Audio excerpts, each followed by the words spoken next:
Welcome to the place where your dreams come true, Dream World. This game is currently the most popular game on the web and the most trending game. The #1 player, the most famous game in all categories, meet Dream World. This is a national game that everyone has played at least once, including actors, bloggers, politicians, and others. No matter who you are, you can meet players of all ages and nationalities here. The dark-haired guy creates his character in the game for the first time without thinking twice. The player calls himself Carl. In Dream World, you can make your dreams come true. Cadence Cook created a character as similar to himself as possible. The main character was completely immersed in the game. He could play it for weeks without leaving the house. Becoming #1, which no one can surpass. This is the goal that Cadence has set for himself. And after thousands of hours spent in Dream World, he has made his dream come true. Cook took the first position in the rating, but the game channel was closed and the world forgot about Dream World for a long time. Today is the release day of Dream World 2. The channel was created again, but there was one oddity. The game indicated that the game character is on the ground. Half an hour ago, Cadence, as usual, finished express delivery and was pressing the button to select a username for pre-ordering Dream World 2.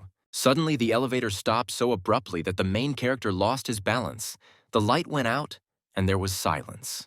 Cook desperately tried to contact the dispatcher, but the emergency call button was not working, and 911 could not be reached. While the young man was waiting for help, or until someone noticed that the elevator was not working, a scoreboard from the game appeared in front of the guy. Cadence couldn't figure out how it worked. Maybe it was a hologram. The board seemed to exist in the real world. There was a button clearly visible on the screen that clearly demanded to be pressed, and such an avid gamer as Cook could not help but press it. Upon confirmation, the information on the board was updated and the guy had his first task, which said that parasites would soon attack the elevator and he needed to escape from the closed space. In case of failure of the task, the main character is threatened with death. Suddenly, the elevator was filled with a swarm of cockroaches. They crawled out of all corners. Cook's scream filled the entire building. Cockroaches were everywhere. They were trying to crawl under clothes and into ears. We had to get out urgently. There were 13 seconds left until the end of the task. The main character completed his task and was able to leave the crowded elevator. There was a portal behind Cadence, but it didn't look like the cockroaches came from there, so why the portal? Apparently, this is a portal that I open when I exit the game. Maybe the guy started to think that he was going crazy because of the sudden closure of the game, and he started to have withdrawal symptoms. Suddenly, unclear sounds began to come from the portal, causing the protagonist to panic. There were too many questions and so few answers. A green monster, similar to a goblin, jumped out of the portal. The monster clearly wanted to attack Cook. This can't happen in reality. The young man began to think that he was hallucinating.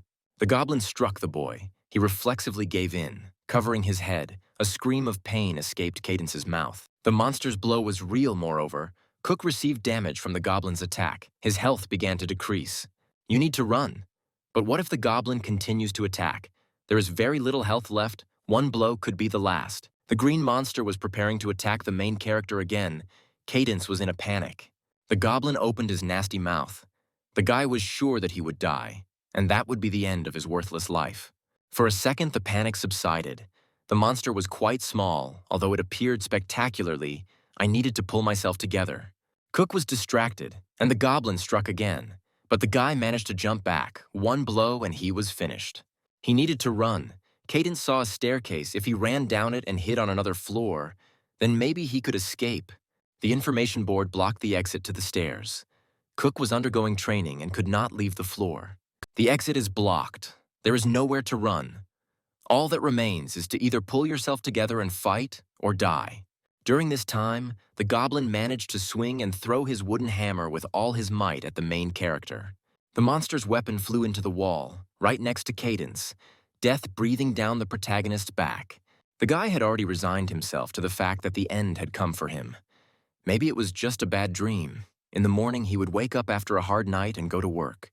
Suddenly, a notification popped up about a reward for disabling the server. The player's level is not high enough for them. Changes have been made. Cook's body calmed down. There was no more panic. It was the new ability he had just received that was working. The goblin prepared to attack his opponent again. He no longer looked as scary as he had seemed before. Cadence took his sword. It was a normal monster from a F-rank dungeon. If this was happening in Dreamworld, the hero would have simply ignored it. This means that the chance of Cook losing is 0. His health will not drop below a certain level. The goblin is attacking. The guy thought that he initially had an advantage against the monster. It is impossible to die during training. The monster, preparing to strike, decided to jump so that it could inflict more damage. At that moment, Cadence cold-bloodedly pierced his opponent with his sword. It turned out it was that easy. The hammer fell from the hands of the monster. If this is like in the game, then there should be at least 5 goblins here.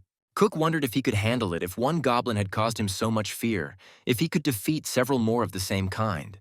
What kind of stupid thoughts are these? The main character must cope, no matter how many opponents there are. The main thing is to act calmly, dexterously, and quickly. The guy mentally prepared for the battle, took his sword and stood waiting for the enemies. They should get a little closer. With a deft movement of his weapon, Cadence quickly dealt with all the goblins, the task completed. All the monsters on the 13th floor were destroyed, and the main character received the title of an evil killer. The task turned out to be much easier than it initially seemed. Cook received tattered rags from the slain goblins. This is really a game. But everything happens in reality. Today is the release day of Dreamworld 2. Cadence wondered why he was so calm then. It was probably because of the upgrade he got from the bonus. It remains to be seen whether the main character got into the game or the game became reality. The player decided to check the scoreboard. Since his level is low, only partial use of the celestial body is available. The calm skill is activated. Cook didn't understand why he got a skill that took him months to earn last time. Maybe this is the reward for shutting down the server. Dreamworld was another popular game. The reason for its failure was its incredible difficulty. Previously, you had to type a command every time you used a spell, which slowed down its use. Many players left because they couldn't get used to the mechanics of the game, because only true fans could handle it. But the main reason why the game was considered crap was the 3 lives. If you die 3 times, the character is deleted. That's why there were so few cool players and a huge difference between rankers. Those who entered the top 12 were not considered people.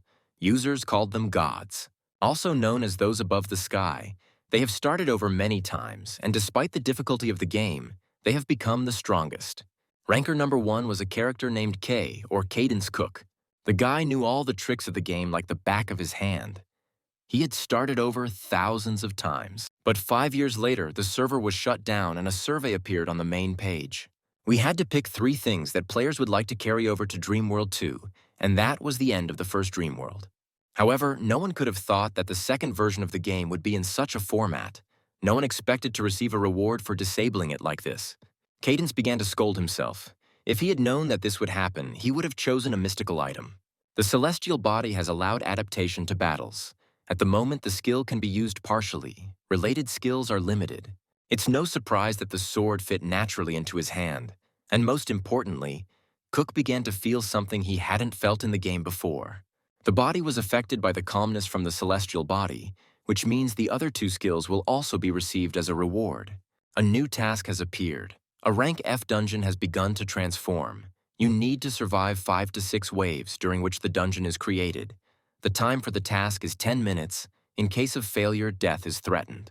The monster appeared in Block 103. As the player goes through the tutorial, the monster's level is adapted. The goblin boss has already passed through the portal. Cadence needs to fight the enemy and defeat him. A slight earthquake began to shake the living building, and the electricity began to work intermittently. The girl was getting ready to go to school. She felt light tremors as she thought. An earthquake. But this was a dungeon that was being created, and on this day, the girl was not destined to reach school alive. A huge goblin stood in the way of a schoolgirl. She had never seen such monsters before and had no idea what to do. Goblins began to appear all over the house, in apartments, corridors. People were not ready for such a catastrophe. Residents of the building ran out of their apartments in search of salvation, but the monsters were everywhere. There was nowhere to hide. A familiar sound was heard everywhere. It had already begun. It was time to start completing the task. Everything is very bad. If it is like in the game, Cook realized that goblins began to appear everywhere. Many people will die. Dungeon is a phenomenon where a normal area is overrun by hordes of monsters. That was the concept of Dreamworld. People who are not players will not be able to fight. The monsters can't leave their floors. If the guy can escape, he can clear them out. To get to another building, you need to get to the roof. Only one ranker can save everyone. We need to wait with the roof and stay here to clear this dungeon.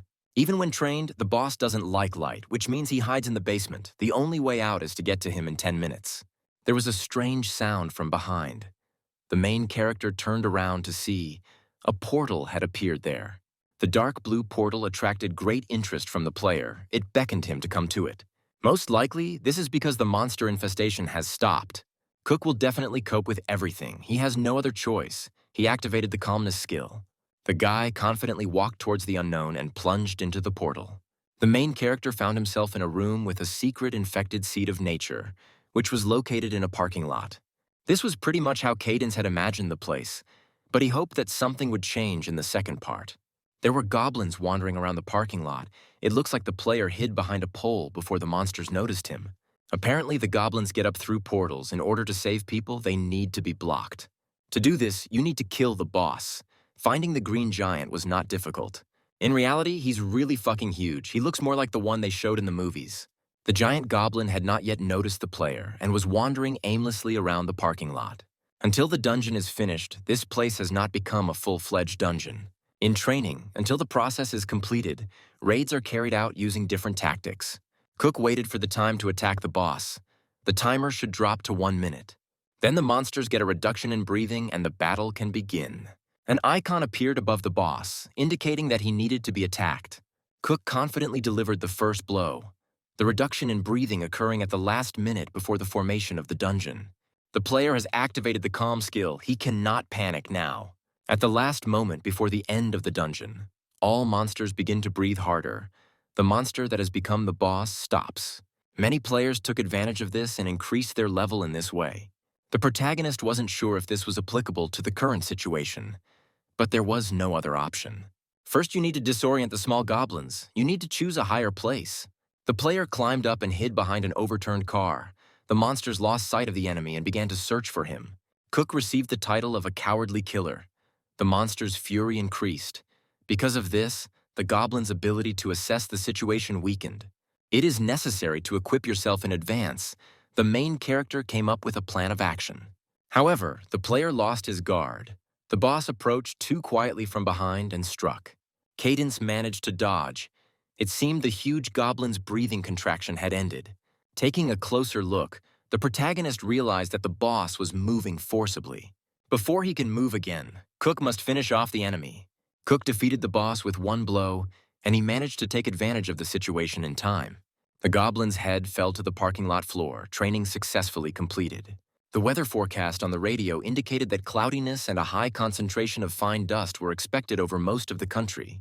In densely populated cities, there is a strong wind and thick fog in the morning. Due to the high concentration of dust, the presenter recommends that residents of the country stay at home. A morning that should have been like any other. Today was different. A catastrophe befell the entire country. It was as if an apocalypse had passed through the streets. Just 10 minutes changed everything. The incident happened around 6 in the morning. Starting in Seoul, the center of Korea, it later spread across the country in an instant. Because of this, the internet exploded. All news channels were filled with information, but all media were removed. The townspeople, who did not fully believe and were in doubt, only talked about the situation that had happened. In the dressing room, the girl recognized the graphics of the game. It was clearly Dreamworld. Emily Gibbs, a popular idol, watched the videos from the scene of the incidents closely. The girl realized that the dungeon had really begun. Gibbs is the best singer and songwriter in the country. She is called an idol. She is a worldwide star who appears in commercials, dramas, and movies. However, Emily, a sweet and innocent girl, has one secret. Suddenly, the process was interrupted by a producer who burst into the dressing room. He said with alarm that all their plans for today were canceled and that they needed to return to the dorm immediately. Emily jumped up and showed the man a live feed of a lizard attacking people. The broadcast is conducted from the Namsan Tower, after which the girl showed a red wyvern in the middle of the city. The producer tried to calm a worried Gibbs, but she insisted that Dreamworld had become a reality. The man was sure that the singer was addicted to games and decided to confiscate the phone. Emily's secret was that she was a Dreamworld player, the one above the sky. This means that she is one of the 12 that all players looked up to. Among them, the best player who could freely use weapons was a rank 12 magic shooter. Even fans didn't know about the girl's hobby, so that the idol wouldn't be recognized. She used a voice filter. Gibbs also chose a middle-aged man as her character. But once the game became reality, there was no need to hide her identity. However, the producer took the phone away and put it in his backpack. He didn't want to hear anything about Dreamworld. He claimed that the director could send the girl to rehab. The man just wanted to save her reputation. Gibbs asked her to listen, but an earthquake began and everything around began to fall to the floor. The gamer took advantage of the opportunity and snatched the producer's phone. They say that if you link your phone to your account, you can access items and abilities just like in the game. The girl first tried to log into her account. She asked the man not to move. Emily Gibbs logged in, gained access to the account, and became a character in the game. The producer was shocked. He was sure that the girl had simply made it all up, but the game became reality. As a reward for connecting, you now have the opportunity to equip a magic revolver. From out of nowhere, a real weapon fell right into Emily's hands, just like in the game. While the gamer was admiring her brand new revolver, a portal opened behind her.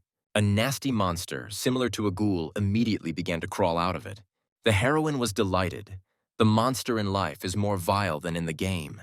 Deciding to try out the weapon, Gibbs pointed the revolver at the monster. One shot would be enough for such a weakling. But the shot did not happen. The drum was empty, and cold sweat began to run down his face. Emily was puzzled. Was the gun not real? Why didn't it fire? The board showed that synchronization was taking place. You need to wait. The monster was ready to strike. It was very close to the gamer. I had to dodge the ghoul's attacks and run away until the revolver loaded. Slow phone loading almost caused the heroine's death. Running away from the monster, she managed to gain some time, and finally, the girl confidently stopped and shot at him. The ghoul's body fell to the floor. The producer couldn't believe his eyes. He couldn't understand what was happening and asked the idol for an explanation. Emily said that the man needed to run away urgently. Now everyone is on their own, and she needs to find one person.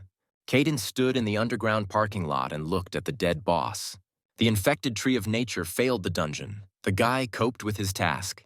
The monster's body began to bubble, and then dissolved into the air and flew upward like a whirlwind. The monster disappeared, but all the damage to the building and the blood remained. After completing the task, a new portal appeared. Apparently, the second stage had begun. The training task is a labyrinth of choice, in which you need to go through each stage of the selected difficulty. This is the final part of the training where the reward will be ability. It didn't end and went back to the beginning because the protagonist stopped the dungeon. This means that I need to go through the training again. Everything is too easy for now. After passing through the portal, the player found himself in a dimly lit room. This place is real, just like the map from the Dreamworld tutorial in the first part. The guy can smell the surroundings and the temperature. This amazed him. The training began.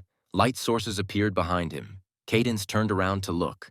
In front of the main character, there are 4 portals, a labyrinth of choice. The final step of the tutorial, after which the player is awarded an ability depending on the level they choose. Even if the ability is the same, for completing the easy difficulty it will be F rank, and on the hell difficulty it will be A rank. Cook usually chose the hell difficulty. The problem is that it is set in such a way that it is impossible to pass.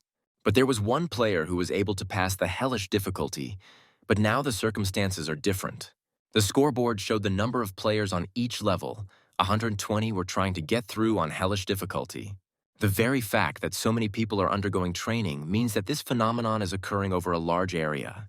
Perhaps not only in Korea, but all over the world. Dreamworld has become a reality all over the planet. Many people died. Cook mentally asked the inhabitants of the planet to hold on. Cadence must worry about himself first and others second. In the end, the player still chose the hellish difficulty level. Level 1, the task is to protect the goddess statue from golems in a limited space for 5 minutes. If Cook fails, he will die. The time limit only exists in hell difficulty. Stone golems started crawling out from everywhere, but for now, they can only crawl. After the monsters loaded up, they stood up and began to float in the air. The player began to fight. The golems turned out to be weaker than he expected.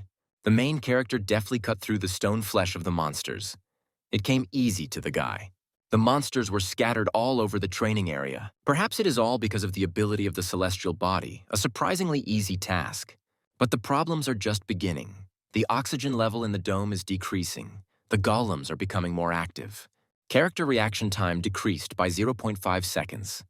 Monster speed and strength increased by 5%. In proportion to the remaining time, the player's movement becomes slower and the monsters become stronger. Reaction time slowed by 1 second, and monster speed and strength increased by 10%, time remaining 3 minutes. At this level, the guy needs to predict the golem's movements in advance. The true horror of hellish complexity will appear now. Is there any point in risking learning? The player decided that there was a point, all for the sake of a secret mission that only exists on hellish difficulty. From the destroyed monsters, one boss golem was assembled.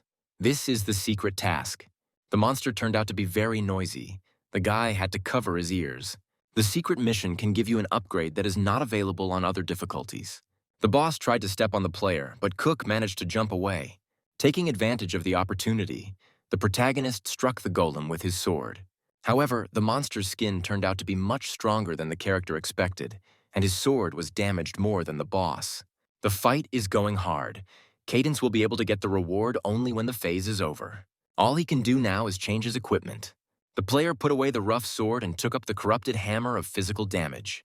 Now the fight can be started over again. Such a weapon will clearly give more damage. With 1.5 minutes left to hold out, Cook rushed into the attack. He swung his hammer.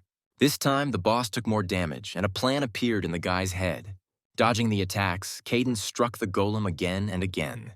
Due to such high speed, the stone monster did not have time to dodge the attacks. This is a tutorial monster, so it's easy enough to just chip away at its health. The golem's weak point is the core on its stomach. You need to aim there. However, the stone is too high, you need to somehow reach it. It's not like in the game, the character can't jump that high. If you can't climb up, you need to force the boss to go down. Cadence used a spinning kick to hit the golem's legs, making it shorter in height. The main character dealt blow after blow. Parts of the boss flew in different directions. Finally, the monster, deprived of balance and support, fell to the floor. The player then jumped as high as he could to deliver the finishing blow. This is the end for the stone monster. His life stone shattered into pieces. The golem's eyes went dark. Cadence had done his job perfectly. The monster of unknown rank was defeated. The first stage of training was completed. There are still 39 seconds left. The guy saved a lot of time thanks to this hammer. The protagonist received a hidden reward for completing the first stage of training, A-rank stamina. The Dragon Eye skill was unlocked, and the guy also received a huge amount of health. But this is only the first stage of training from a huge number. Even in the real dream world, the character had to undergo training for a whole month. In the middle of the forest, Cadence was killing slimes. They were very easy to kill. With the Dragon's Eye, the protagonist could see his enemies, even if they were hiding. The guy likes the Hell level and his Dragon Eye skill too much. Cook looked around carefully, saw the enemy, and threw his weapon into the void. He hit the target right on target. A monster whose appearance was hidden from the ordinary human eye. The Dragon's Eye allows the user to see the flow of mana, making it impossible to hide from the guy. Another hidden task was completed. The hidden stage opened due to the completion of the hidden task. The boss appeared. The woman called the player a fool. He could have lived on. If he had just left and pretended not to see her, she would have spared him. The boss also noted that Cook's arrogance led to his death. While the monster was crucifying himself before the man, he managed to slip away. The situation turned out to be completely different. The boss's arrogance led to her death. Cadence wasted no time as he began his attack while the monster was speaking. And then, taking advantage of the opportunity, he cut her in two. It was too easy. The boss tried to justify herself. If it were her real body, the person would already be dead. However, the guy is no longer the same as he was at the beginning of the training. He advised the boss to return to his body and wait for him. Cadence completed all stages of training and received awards for his training. In 5 seconds, the player will be transferred. He has been waiting for this moment for a very long time. The main character passed through the portal. Cook decided to check how much time he spent studying. 3 months have passed. He didn't think he would disappear for so long. First, he needs to find survivors here. First, we need to assess the situation. This happened in a high school in Seoul. The players were in a panic. No one wanted to go fight the monsters. They were sure that they would all die if they stayed here. The policeman confirmed the guy's words. There was no more time to wait. They had 1 day left. Orson Marshman, police officer, one of the players couldn't take it anymore. Didn't the officer understand that the game had become real? Everyone has only one life. Everyone can die. But Orson calmed the guy down. The officer is also scared. However, players must go into the dungeon, otherwise a rift will soon occur. This is a phenomenon in which the number of monsters in a dungeon rapidly increases and they emerge from it. When a rift occurs, the portal turns red and the dungeon's rank begins to slowly increase. The problem is that people here are not capable of dealing with such complexity. If the dungeon's rank rises to D, there will be no more chance. If the rift happens again, no one will survive it. The dungeon is pumped at an incredible speed. It's all because the monsters here are the undead, most often zombies. Unlike other monsters, a zombie bite infects instantly, and what's more, they can turn others like themselves into zombies. Even corpses can turn into zombies. Other dungeons in this area are still F rank. The players are now at a school that was once a dungeon. The innocent children who studied here were left helpless in the face of the attacks of the dead. The squad has already lost many, families, loved ones, friends, but we must fight. Fight to protect the home and those who can still be protected from monsters. And most importantly, we need to save ourselves from the changed world. We need to preserve what remains at any cost. Marshman called on everyone to fight. In this world, the dungeons are not homework, but a disaster. The policeman understands perfectly well that his plan is crazy, but he must take care of the survival of people. The team went to clear an E-rank dungeon. The participants did not know whether they would return home alive. Although the squad doesn't have a good ranker, they do have Emily Gibbs, an excellent marksman. The squad leader inspired his comrades to go fight the monsters. Life in the world will never be the same again. The streets are in complete disarray. Cars have been abandoned by their owners. The building is filled with corpses. Many people were killed in their apartments. Cadence closed the eyes of a little boy who fell during the monster invasion. You need to find living players, group up, it will be easier to survive in this world. After leaving the apartment, Cook found a portal to the dungeon near the school. The red portal is the most dangerous. The color of the portal reflects the state of the dungeon. Blue is easy, green is normal. After the red dungeon is broken, the portal will turn black. There were 24 hours left until the rift. While the guy was looking around, there were 22 hours left until the rift. In the game, when time before the rift begins to accelerate, monsters appear frequently and in large numbers. At such moments, entire settlements are destroyed. If it is the same here as in the game, then a rift will soon occur. In that case, the people in the dungeon won't last long. We still need to figure out why the time count suddenly started to speed up. The structure of the dungeon changes depending on the level. There is nothing remarkable about the F-rank ones, but the E-rank ones make objects inside themselves several times larger than a person. Cadence found himself in an empty classroom. The phenomenon where items inside a dungeon grow larger is called expansion. The player's level is low, and he cannot let his guard down. A reanimated skeleton appeared. Level 40, he is possessed by a cursed spirit. Looking straight out of a horror movie, Cook chose a sturdy sword. The skeleton looked at the main character with his soulless eyes. The monster rushed to attack the main character. Cadence was completely calm. The player quickly dealt with the skeleton, cutting it down with his sword. To defeat the monster, you need to find its core. Its weak point is the neck. You need to get rid of the spirit in it. Once discovered, the monster must be cut down, and when the skeleton cannot resist, it must be dealt with once and for all. Namely, splitting the core, thereby killing the skeleton. In fact, it is not difficult to deal with this monster. Cadence's level has increased. He hasn't heard this sound for 100 years. At the beginning of training, it sounds more often.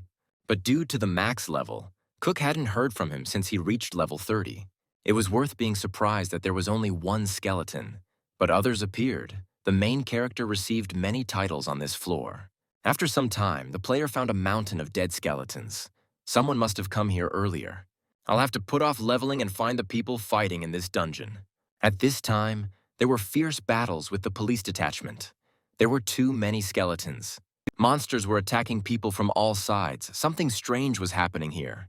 An hour ago, things were going very well. The squad was coping with its task. The players acted in a coordinated manner. Even the weakest ones were able to fight. Thanks to Emily, the team had no casualties. She did an excellent job of covering those who did not see the approaching danger. There was no sign of trouble, but suddenly there was an explosion, and many were injured. The squad didn't even understand from which side the explosion occurred. They needed to disperse. Things are bad. Orson noticed two people dressed in green cloaks above. They were clearly involved in the explosion. It must be impossible, players, for monsters of this level to appear in an E-rank dungeon. First, we need to get the people out of here. The squad needs to get out of the spell's reach. The players are targeting the strongest player in the group. They must have some kind of plan. Marshman tried to come up with a plan of action. No one expected this in the dungeon. A player appeared next to the policeman. He mocked the commander's cowardice. Orson tried to strike the enemy, but he deftly dodged the attack. The player reported that they were left alone. The enemy clearly knew the detective. The policeman couldn't believe who the man was. He clearly didn't recognize him. The enemy became disillusioned with the detective and was preparing to strike. Another explosion occurred, tongues of flame scorching Orson's body. The man managed to dodge the stranger's blow. The enemy is playing with him. The masked player laughed and compared Marshman to a cockroach. Wave Rider's spear, this is a reward for server shutdown, but it has a level limit. At least its power alone makes it effective. We need to hurt this player. No matter what his level is, his skills show that he is a high-level fighter. However, no matter how strong the opponent was, he would not use the explosion on himself. The detective took advantage of the opportunity and attacked the attacker. The masked player knew Marshman's moves in advance. He is too predictable. And again, there was an explosion, and this time the policeman's body was engulfed in flames. The shockwave sent him flying into the wall, and Orson received a strong blow. The detective is powerless against the masked player. He still hasn't figured out what kind of person he is. The stranger came closer. He noted that Marshman had lost his sense of smell since their last meeting. Memories surfaced in the policeman's mind. Several years ago, he caught a murderer. He brutally killed one woman, and Orson finally realized who was standing in front of him. The criminal took off his mask, and now he believes that he can deal with the detective for putting him in jail. The player had been waiting for this opportunity for too long, and then suddenly such luck came his way. Louis Adrian, a notorious serial killer, escaped from prison when Dreamworld became a reality. The criminal was sentenced to death, a demon who killed 7 people. So everyone who is with him now, his cellmates, this is the worst-case scenario. The detective couldn't believe that such a monster had the right to become a player. Louis reminded that all of Orson's partners were dead, and no one would come to save him. Adrian's cellmates had probably already finished off all of the man's remaining comrades. Just as the criminal was about to finish off the policeman, an explosion occurred. Someone broke through the wall of the room, but this was clearly not in the attacker's plans. Cadence has finally found more players. Now he can figure out what's going on in the dungeon. However, the guy quickly realized that something was wrong here. Were the players really fighting each other? Louis was puzzled by the appearance of another person on the battlefield.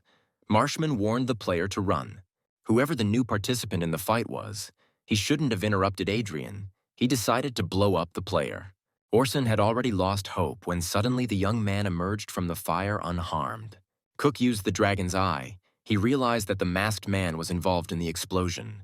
Compared to the maze of choices, the criminal will be easy to deal with. The masked man decided that he wouldn't miss this time, but the player deftly avoided the explosion. Cadence quickly realized that the masked man was a red player. This is a person who constantly kills other players. In Dreamworld, there are only 3 lives, so such people were considered villains. Even the developers perceived them as a cancerous tumor. At one time, a guy almost failed a raid because of one of them. Red players must be killed immediately, running past the corpses. Cook realized that they did not die from monsters. They were clearly killed by a man in a mask. Maybe he was also involved in the acceleration of time. The criminal wanted to bribe the guy and promised that he would let him go, but Marshman warned that the player was facing a serial killer. Cadence heard the maniac's name on the news, so it's even more interesting. The hero doesn't intend to leave the man alive. The character activated the dragon's eye and eliminated the hidden danger. He removed the stealth from the second masked man and decapitated the criminal with one blow. Louis didn't expect his ally to be killed so quickly. The guy informed the red player that his time had come. It's time for the serial killer to take responsibility for all the crimes he committed. Cook changed his sword for another weapon and accurately threw it at the attacker. Throwing the isolation skill on top of this increases the safety a bit. Player Louis Adrian died. The guy received an oak staff from him. There was one last criminal left in the room. Cadence moved towards him and grabbed him by the cloak. The red player begged to wait. But did he wait for the others? He and his partners had killed many people. The criminal did not give up.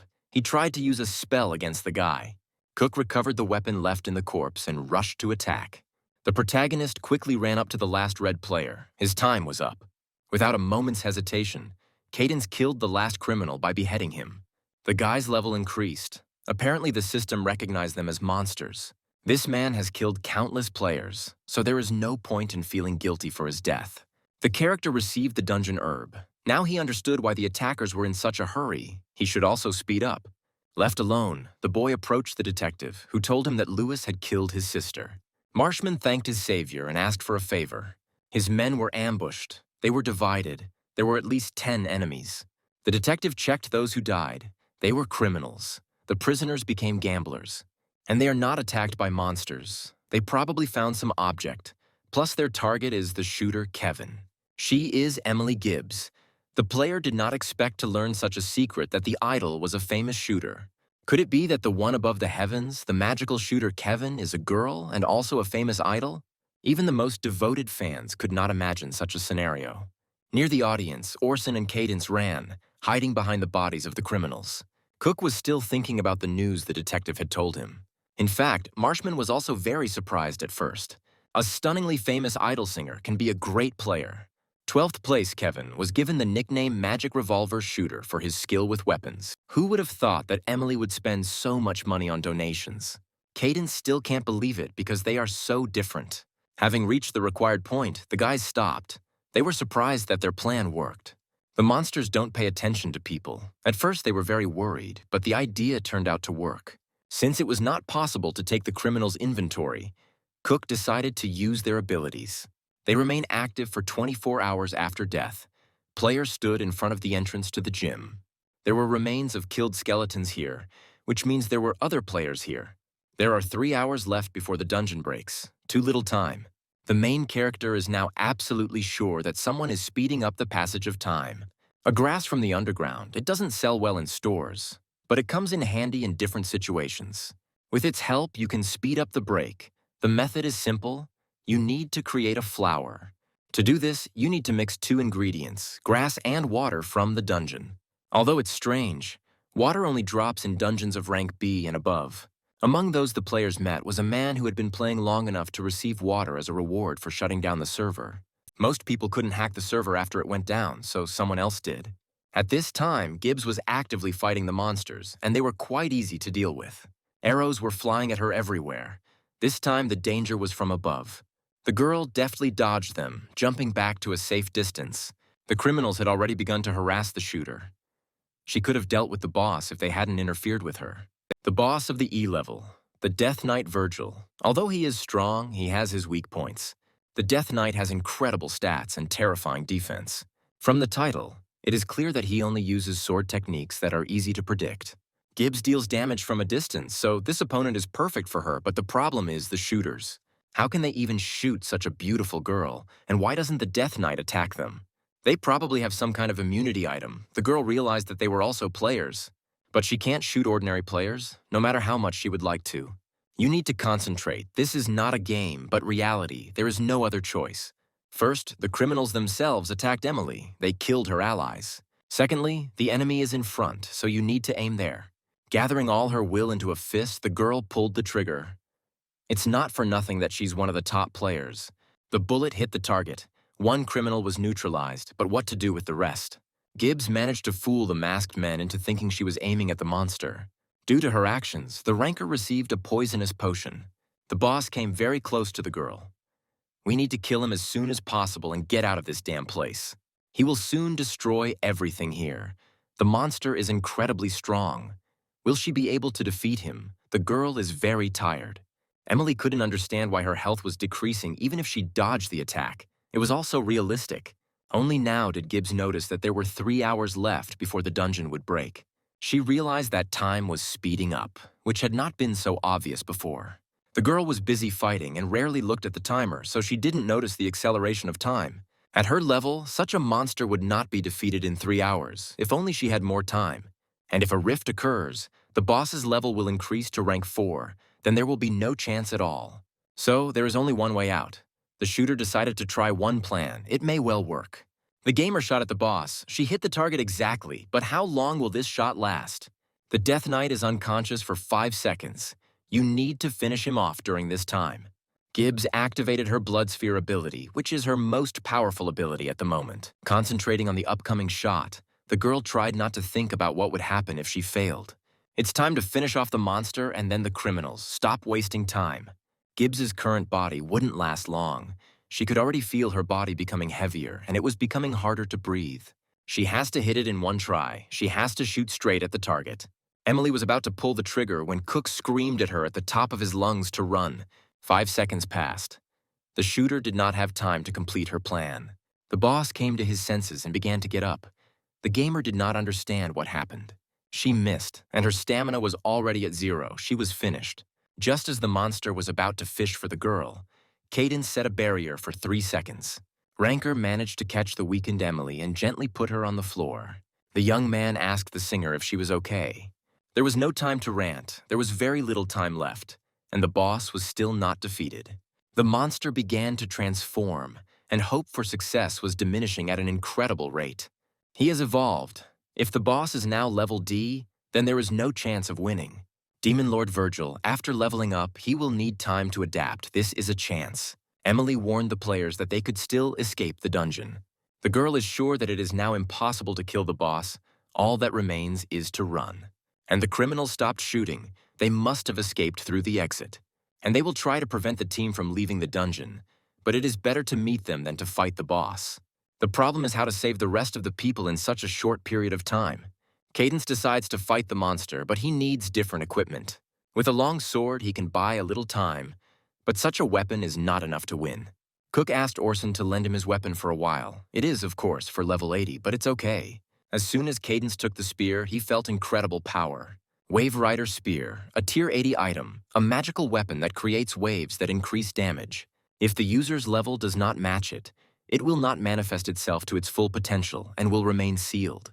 Emily was confused, since the guy awakened the spear, then his level was higher than 80. Come to think of it, he had strengthened his entire body and was even able to grab the girl while she was using the blood sphere. Who is this player and why is he so confident in his victory over the D-rank boss? The team stood in front of a strong opponent that had to be defeated at any cost. The young man took care of the tired girl and gave her a dividing potion. Now it's Demon Lord Virgil's turn. These are his final moments of existence. The player decided to run around the boss and create a circular wave of damage. The protagonist activated the dragon's eye to find the monster's weak spot. It remained in the same place, in the neck, a bit high, but still real.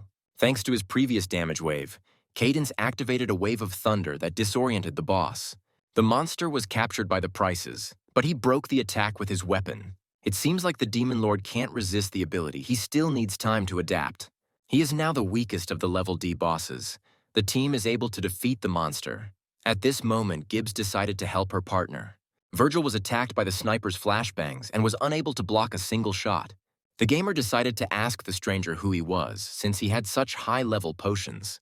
It doesn't matter for now. We need to hurry while the potion is still working on Emily. The girl immediately rushed into battle with renewed strength. Since her partner was not running away, she was ready to fight too. Thanks to her actions, the Lord is immobilized for 3 seconds, a great moment to use fierce waves. The guy threw a spear at the boss, leaving a huge hole in him. The monster was too badly wounded to fight any longer. The team defeated the level D boss, Demon Lord Virgil, and the guy's level increased. The squad managed to clear out the fallen rank D school. The players went to rescue the remaining team members. At this time, the criminals were waiting for Kevin at the exit. She is the key to their plan. They cannot leave the girl alive. The sniper hasn't come out for quite some time. Did she die in the boss fight? She may be capable, but she's not level 80, and even Emily would have a hard time defeating a D-level monster. We need to continue to monitor the portal and report the situation. We can't underestimate the shooter. A notification popped up. The fallen school was cleared. The dungeon rift was canceled. There was no choice. The blacklist disappeared from the labyrinth of choice. An interesting outcome of events, the criminals decided to retreat. The attackers realized that Carl had undergone training and was most likely involved in the cleansing of the fallen school. Cadence handed the Wave Rider spear back to the owner and thanked Orson. Gibbs figured out Cook's secret and realized that the legendary ranker Carl was standing in front of her. The guy was flattered that the famous idol singer recognized the ranker. Marshman began to explain that Cadence's abilities were impressive, but the #1 ranker left the labyrinth of choice. It is impossible that he came out from there and immediately came here during the dungeon break. The chances of such a coincidence are negligible. Emily came here to meet Carl. There are stories about places that never became dungeons, but it is unknown who is behind this. That's why the girl thought so. She asked the player for forgiveness. She should have thanked the hero first. Cadence never admitted that Gibbs was right. He said that Emily was innocent. The squad found all the survivors and delivered them from the dungeon to an abandoned school storeroom. Many survived. That's good. Now every player is valued. The team was afraid that they would not find any survivors at all, and they all simply hid. The survivors were ashamed that they had chickened out and not helped the boys in such a difficult battle. However, people are not guilty. It's good that they just stayed alive. The nurse asked the detective how he was feeling and whether he could move. Cook completely agreed with Orson. They still have time to become stronger. Now what is important is that the guys are alive. Let the detective think differently, but he will be useful during the cleanup. The comrade decided to ask Emily if she was okay, because the girl was left alone with a strong monster. Although the player was more injured than Gibbs, she was genuinely concerned about the shooter's condition. The idol replied that she was fine, and the girl also admitted that she had screwed up a bit with the task. Marshman hopes that the squad will now be able to enter the camp. He invited Cadence to join. The main character accepted the offer. The other participants were surprised by the new comrade. He is strong enough. The squad arrived at Banjo Station. All the monsters are outside the F level. They got out of the dungeon during the rift. Since they had lived in small spaces for a long time before, they will not enter the same ones here. They must have chosen this place by chance, but the location is quite good. At the bottom of the station, there was a whole settlement, from old people to small children, those who managed to survive the day of release. People were glad to see Marshman back, and everyone rushed to meet him.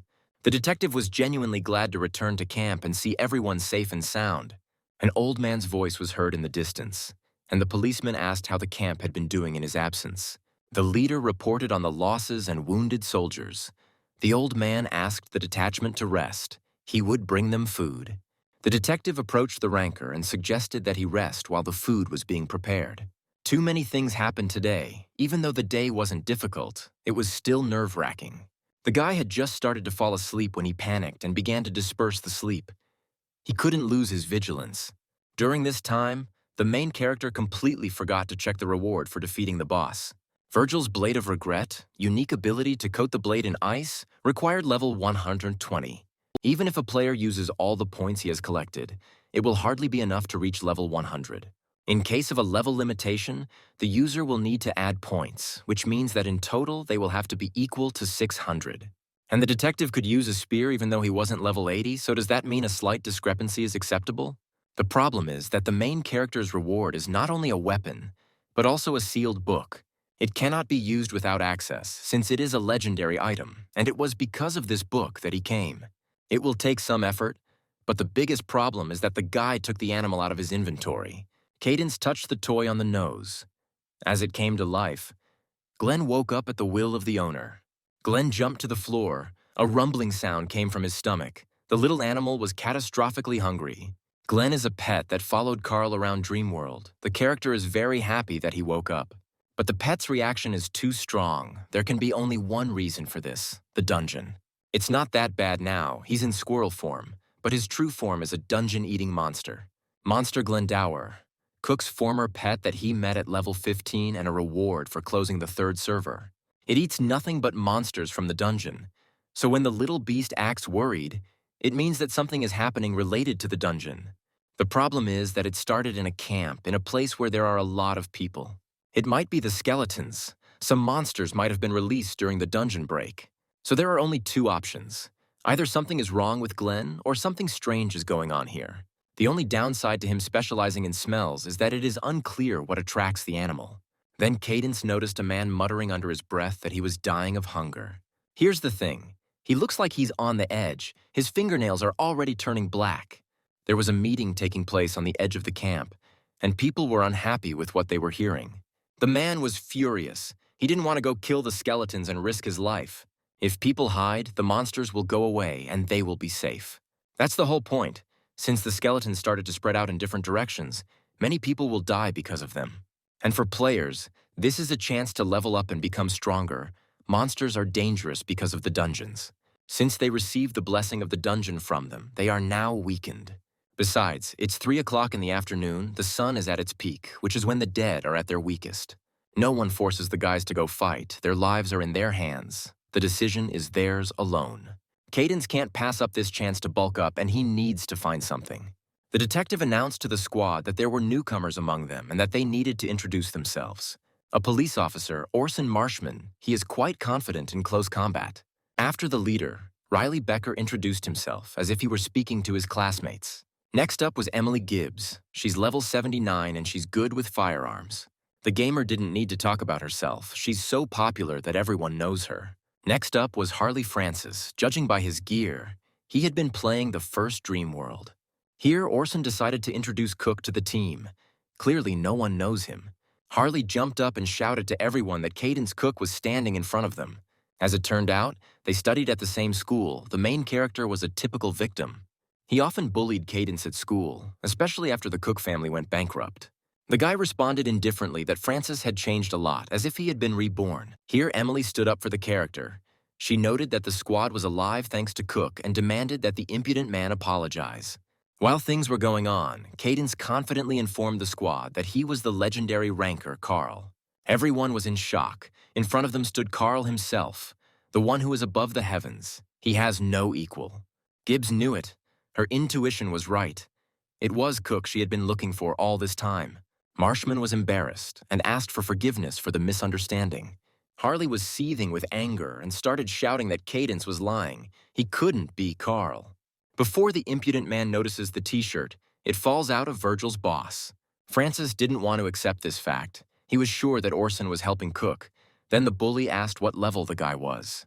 Cadence calmly replied that he was level 37. Harley tried to prove to everyone that the player was a liar. The team went to clear the streets.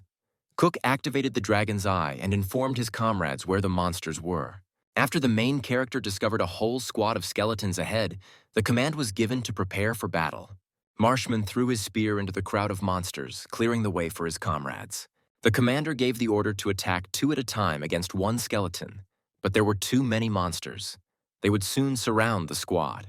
One of the players was already running out of stamina when Gibbs appeared and covered her comrade. Francis demanded that Cook get out of the way and watch a professional handle the matter. At school, he asked for bread and gave 50,000 won because he did not know how much bread cost. The main character didn't hold a grudge against the bully because once with his help, Cadence managed to earn money. Glenn sat and happily devoured skeletons and unnecessary objects. The character approached the pet and asked if he smelled anything tasty nearby. Glenn turned his attention to the southeast, which meant there was something interesting there. The guy smashed the skeleton with 1 blow and began to look for what the little animal pointed to. The skull was empty. Glenn felt something tasty right next to his owner. Cook threw the skull to his pet, and he was delighted. The sun will set soon, which means the dead will become stronger. Time to return to camp. The team members were glad they came. They raised their levels well. Orson came across Cook sitting near a mountain of skeletons. The commander asked the player what he was doing. The main character was already on edge. The pet had eaten a large amount, but still hadn't indicated what the guy needed. Glenn smelled the buffet nearby. His eyes changed. Perhaps something valuable this time. Marshman thanked everyone for their work and suggested returning to camp. Cadence approached the detective and asked him to go to one place first. Glenn pointed out the flower shop to the owner. There must be something interesting there. There was an unbearable stench inside. It was impossible to breathe. The entire squad held their noses. E-Class Dungeon, Garden of Death, discovered, must eliminate the Flower King that is spreading spores. Reward for completion. Flower Bud of the King of Flowers. Time to complete 30 minutes. In case of failure, a rift will occur. The virus spores cause the disease of the dungeon. The initial rift has already occurred inside. That's what Glenn reacted to in the camp. The man's face turned red and his fingers darkened because of the dungeon. Dreamworld has different dungeons, both regular and themed, designed in a certain style. Gardens of Death, where motionless monsters live. Flowers. When a rift occurs, it releases not monsters, but a virus. When the virus spores enter the body, they become deadly parasites that turn people into monsters.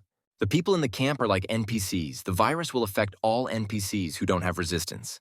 But with players with E-Class resistance, everything should be fine. We need to stop the development of the virus. The sun will set soon. The monsters will become stronger and the squad will become an ideal target for them. The red color of the portal means that there is very little left before the rift. If the team leaves it, everything will only get worse. When the dungeon turns into a dungeon, not only the team members but also the people in the camp will be in danger. The portal was only discovered now because it was hidden behind an inconspicuous door. The squad had no choice but to go underground. There was no point in returning to the camp. And then the team will figure it out as we go along. There's very little time left. The detective decided to conduct a small raid, sending the best players to the dungeon and the rest to the camp. 3 would have been enough, Cadence, Emily, and Oars, but a minimum of 4 players was required to enter. The team is weak under Francis. He has a good defense stat, and he is a high-level player. So no one should die. But you can't relax. The dungeons are cemeteries for people. Harley was indignant. Why do they need a low-level deceiver? They need to go back to camp and take someone better. Just as he wanted to eat the apple, Cook said not to touch the fruit. Francis was indignant because it was an apple of the dungeon. A great thing for replenishing mana. The more mature it is, the more mana it will give. Cadence warned his comrade about the danger, but he didn't want to listen. Emily is fed up with the antics of a narcissistic idiot who is so stupid that he can't tell the difference between an apple and a poisonous fruit.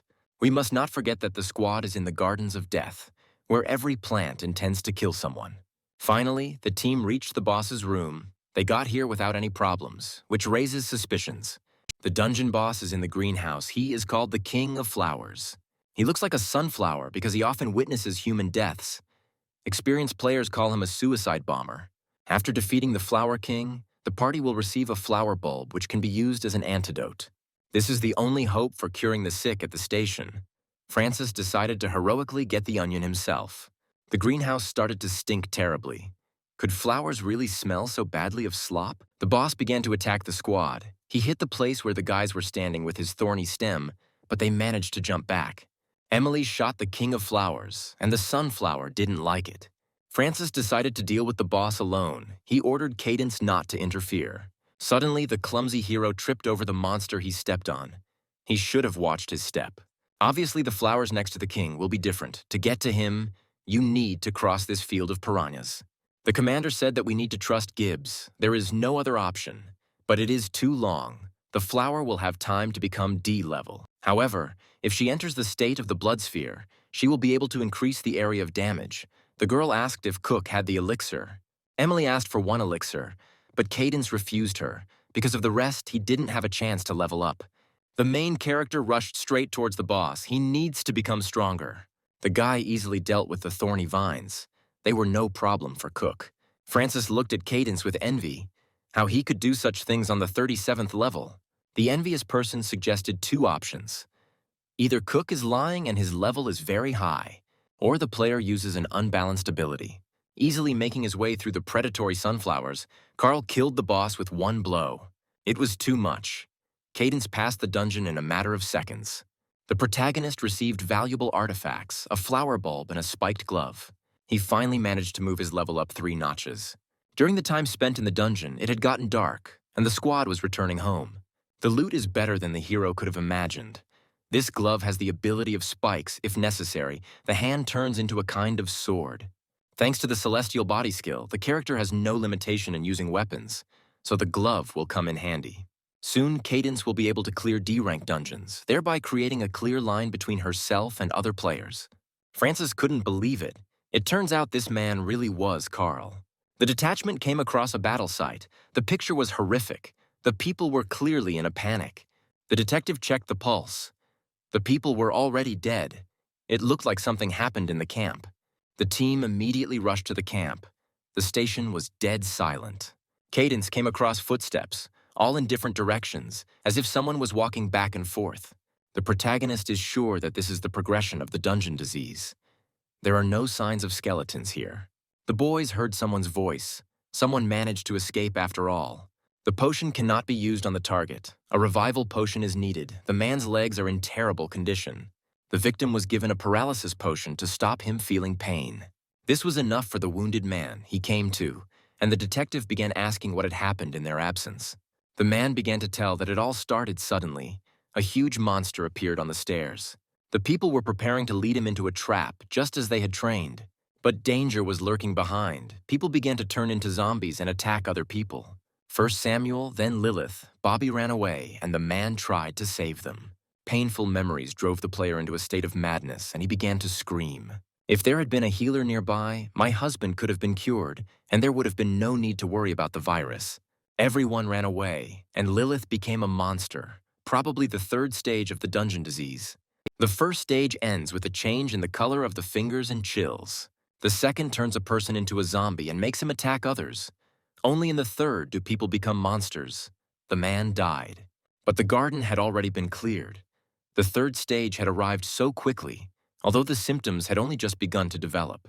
Somewhere in the darkness of the station, among the corridors, a new boss was waiting for the team. Emily made quick work of the zombies with her revolver. If the transformation has occurred, the person can no longer be cured. Those who could not survive the disease of the dungeon lie here, and the rest went along the paths. The detective asked everyone to take on the monster, and Cadence quickly completed the task. The squad wandered through the corridors, hoping to find survivors who could still be saved. Finally, new tracks appeared. They again lead in different directions. They probably lead to Station 8, which the camp originally planned to go there in an emergency. Cadence spotted a monster ahead along the path and rushed towards it. It was Lilith, the one the dead man was talking about. Now she is a monster that needs to be dealt with. This is the outcome of the dungeon disease. It turns people into monsters. Many people died in the game because of it. With the fate of all humanity at stake, Cook needs to finish off the monster as quickly as possible. She is strong. The extra arms serve as a shield for the monster. In that case, you need to get rid of these hands. The main character cut off everything unnecessary. A new hand burst out of the monster's mouth and wanted to grab the guy. Marshman wanted to help, but most attacks are useless against Lilith. This is a Stage 3 monster, level 80, so Orson can't handle it. You need to find Lilith's weak spot and hit it directly to kill the monster. The weak point turned out to be the neck. The guy asked for forgiveness from his former comrade and chopped off her head. After going through 3 stages, she became equal in strength to a D-level monster. Previously, the character would not have been able to cope with her. Fortunately, during the training, the player managed to collect 100 experience points. If he uses them all, he will become 3 times stronger. However, for someone who is above the heavens, when converted to the 100th level, the points should be higher. After all, the dungeons wouldn't wait for the players to get stronger as the monsters were approaching. They are all in the 3rd stage of the disease, or what can be called the insatiable stage. People who have undergone transformation are simply monsters and cannot be saved. The squad was surrounded by monsters. Could they really have been waiting for the squad to reach the right station? You need to think about this later. First, you need to deal with a bunch of monsters. Francis struck the zombie, but he couldn't even hurt the monster. The player thought that it would be easier to kill it. Cadence covered his comrade and dealt with the monster in one blow. The main character decided to find out if the team was sure that the rest had gone to the 8th station. There can be no other option. There is a shopping center and other stores nearby, thanks to which you can replenish your supplies. It was suggested to go there right now, but it is too dangerous. There will be more monsters there.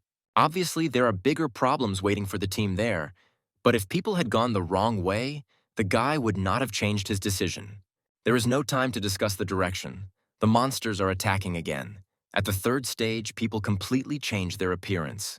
Some grow wings, some grow legs and arms. Sometimes monsters become larger or thinner. What is interesting is that the type of mutation depends on the desire of people. In order to deal with them, you need to determine their desires. For example, an extra eye is the embodiment of the desire to see more. Or in human form, he was blind and wanted to fix it. The main character decided to use the flashlight from his phone to blind the monster. He managed to knock down the transformed man. The monster temporarily lost his sight. Taking advantage of the opportunity, the ranker pierced the monster and killed it. Everything is much easier if there is an understanding of the reason. The training weapon had outlived its usefulness and had fallen apart into pieces. The detective offered to give up his spear. Cadence refused such an offer. He has a lot of weapons, and so the guy will have to worry about the commander. The main character put on a spiked glove, just wanting to try out a new weapon. It is more dangerous to use because the radius of destruction is smaller, but it is an effective weapon. Cadence easily took down the monster and finished him off with one blow. Harley began to go crazy with envy. Finally, the squad reached the boss's territory. Even monsters don't come here. Red magic pears? It seems the enemy is aware of the arrival of guests. This is a monster of almost the fourth stage. It probably appeared during the rift. Someone fed it a flower. This creates a trigger that acts as a source of the disease. When the virus enters the body, it begins to multiply there, and the symptoms worsen. If the trigger is not stopped, the dungeon disease will spread to all of Seoul. The team was horrified. The monster grabbed the man with its paws, preparing to devour him. The victim asked for help. In one movement, the monster bit off the man's head and threw the lifeless body to the floor. The monster urged people to subscribe to the channel and like it, and it also advised them to activate notifications so as not to miss a new video. The entire corridor was strewn with the bodies of the blogger monster's victims. These people died a horrible death. The smell of blood mixed with the air. I wonder how many lives the monster took. It was a terrible picture. The detective asked the ranker what triggers were, but the guy himself didn't fully understand. Perhaps it was a type of hydra. The form of the trigger depends on what desire the person had before the transformation, before he ate the dungeon flower. Judging by the traces of the battle that took place before we got to the station, and if the stories are to be believed, then there is a feeling that someone brought the trigger here. It is unlikely that the monster will attack first. Until the guys encounter the trigger themselves, they will not learn anything new. Judging by the amount of mana, the monster is clearly above level 100. Apparently, it is a Class D boss of a medium dungeon. The monster moves extremely slowly and does not stand out in terms of strength, but this is not enough to win. This is not an easy game where you can beat the same opponent with a high level or stats. It is worth noting that each monster fights in its own style, depending on the enhancements that appear. A low-level monster can scatter strong players. Apparently, the monster's entire power lies, if not in strength, then in endurance. The detective thought he had heard this voice somewhere before. It was Midfox. This voice, the signature intonation of one famous blogger, he should be in prison. Did he really escape? He was supposed to be executed because he ate human flesh on one of the broadcasts, and an examination confirmed that it was human. In short, before becoming a trigger, he was in complete trouble, on the verge of execution. The monster grew extra arms and kept repeating the same phrases, asking people to subscribe to the channel and like it. Cadence boldly rushed into battle. He was confident in his strength. The monster blogger was not scary to him. The blogger's hands were everywhere. They wanted to grab Francis, but he desperately fought back. The character couldn't keep up with the monster's speed. So Marshman stood up for his partner and cut off the monster's hands. Marshman alone won't be able to handle it. The boss's mobility is provided by a bunch of new limbs. You need to be careful. The puddle of slime next to which Cook stood turned into a new hand. There was no time to relax. To gain time for an attack, the monster needs to be distracted. The detective asked Cadence for help. The guy quickly came up with a plan of action. The most effective way to distract someone is to hit them hard. The protagonist delivered a stunning blow to the boss with all his might, but it was not enough. The damage is too little, and the enemy has a lot of endurance. If you don't change tactics, the guys won't last long. Apparently, the boss decided to finish off the squad in the same way he killed someone last time on the stream. The monster grew axe-like hands. The monster began to chop everything around. Then the boss noticed the idol and decided to have a snack with her. But Gibbs gave a worthy rebuff. It's as if he's in a shell. Emily's bullets are no match for him. Neither strength nor reaction speed will help him defeat him.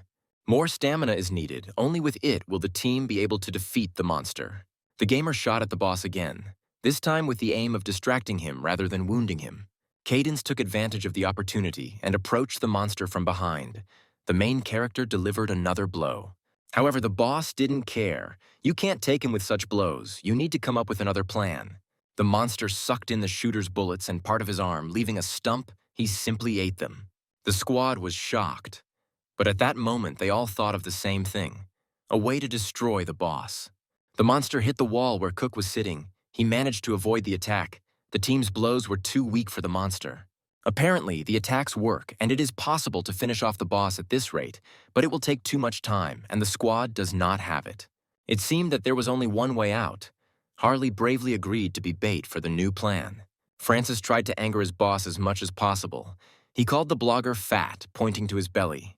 The character had good armor, and the guys were covering their comrades, so he had nothing to fear, but goosebumps still ran down his spine.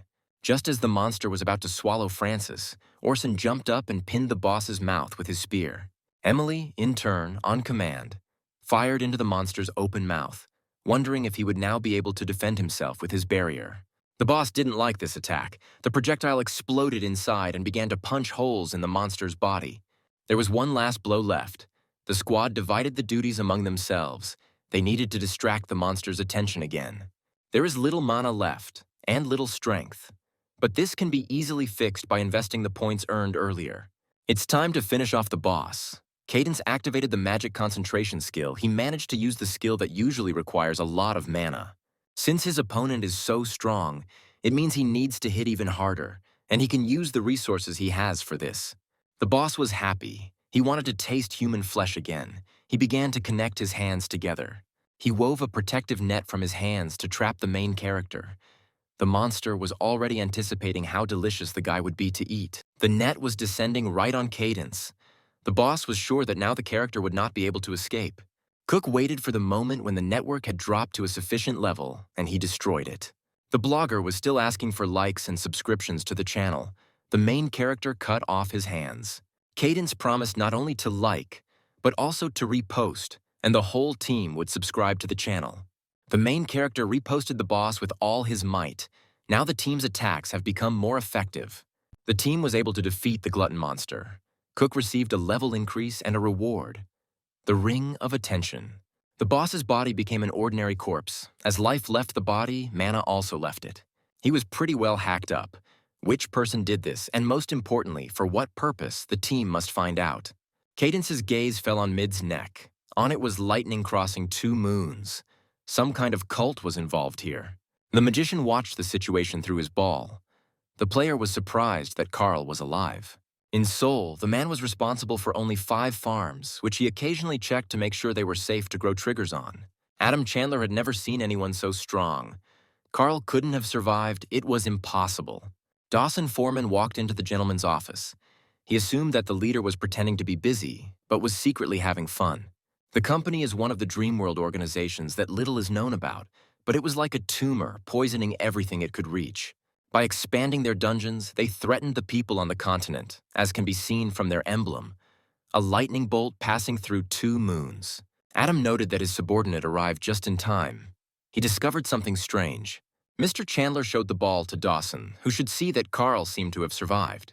Adam couldn't believe what he saw, according to reports, among newbies, on the easy difficulty level in the labyrinths of choice.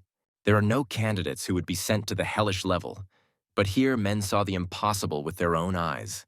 Carl may be dead after all, but if he is alive, he will definitely try to interfere with the company. Chandler wants Foreman to ask his farmers if they've seen anything suspicious.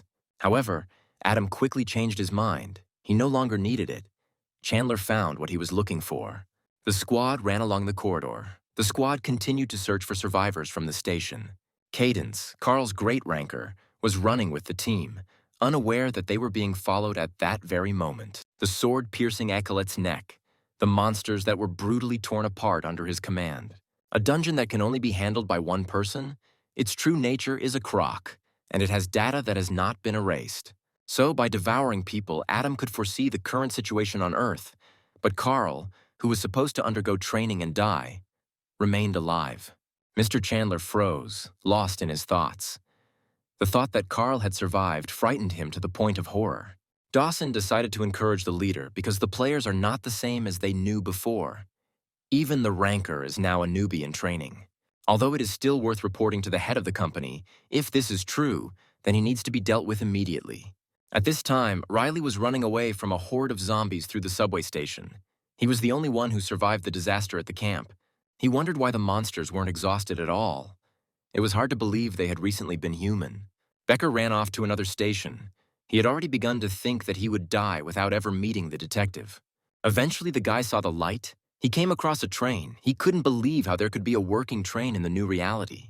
3 whole months have passed since the power went out, so how could there be a train here? There was no time to think. The zombies were catching up with Riley. He had to escape from them as quickly as possible. The character flew into the train. A warning sounded in the cabin asking to take your seats. Since the train was leaving, the doors were closing. The train left the platform. The monsters remained at the station. The guy managed to escape. Becker slid to the floor. He was alive. He had to run a lot. He urgently needed to get to Station 8. The detective should be there. Riley entered the Class D-themed dungeon, the Ghost Train. After a while, the attendant will start checking tickets. Stowaways will become targets for station staff. The guy is desperate about how he will survive in a Class D dungeon.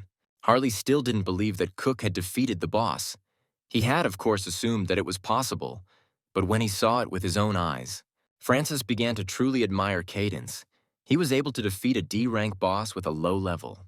While the character admired the ranker, Emily wondered if his behavior was a manifestation of illness. As the team ran, the detective, looking at what was happening around him, began to wonder if anyone could have survived at all.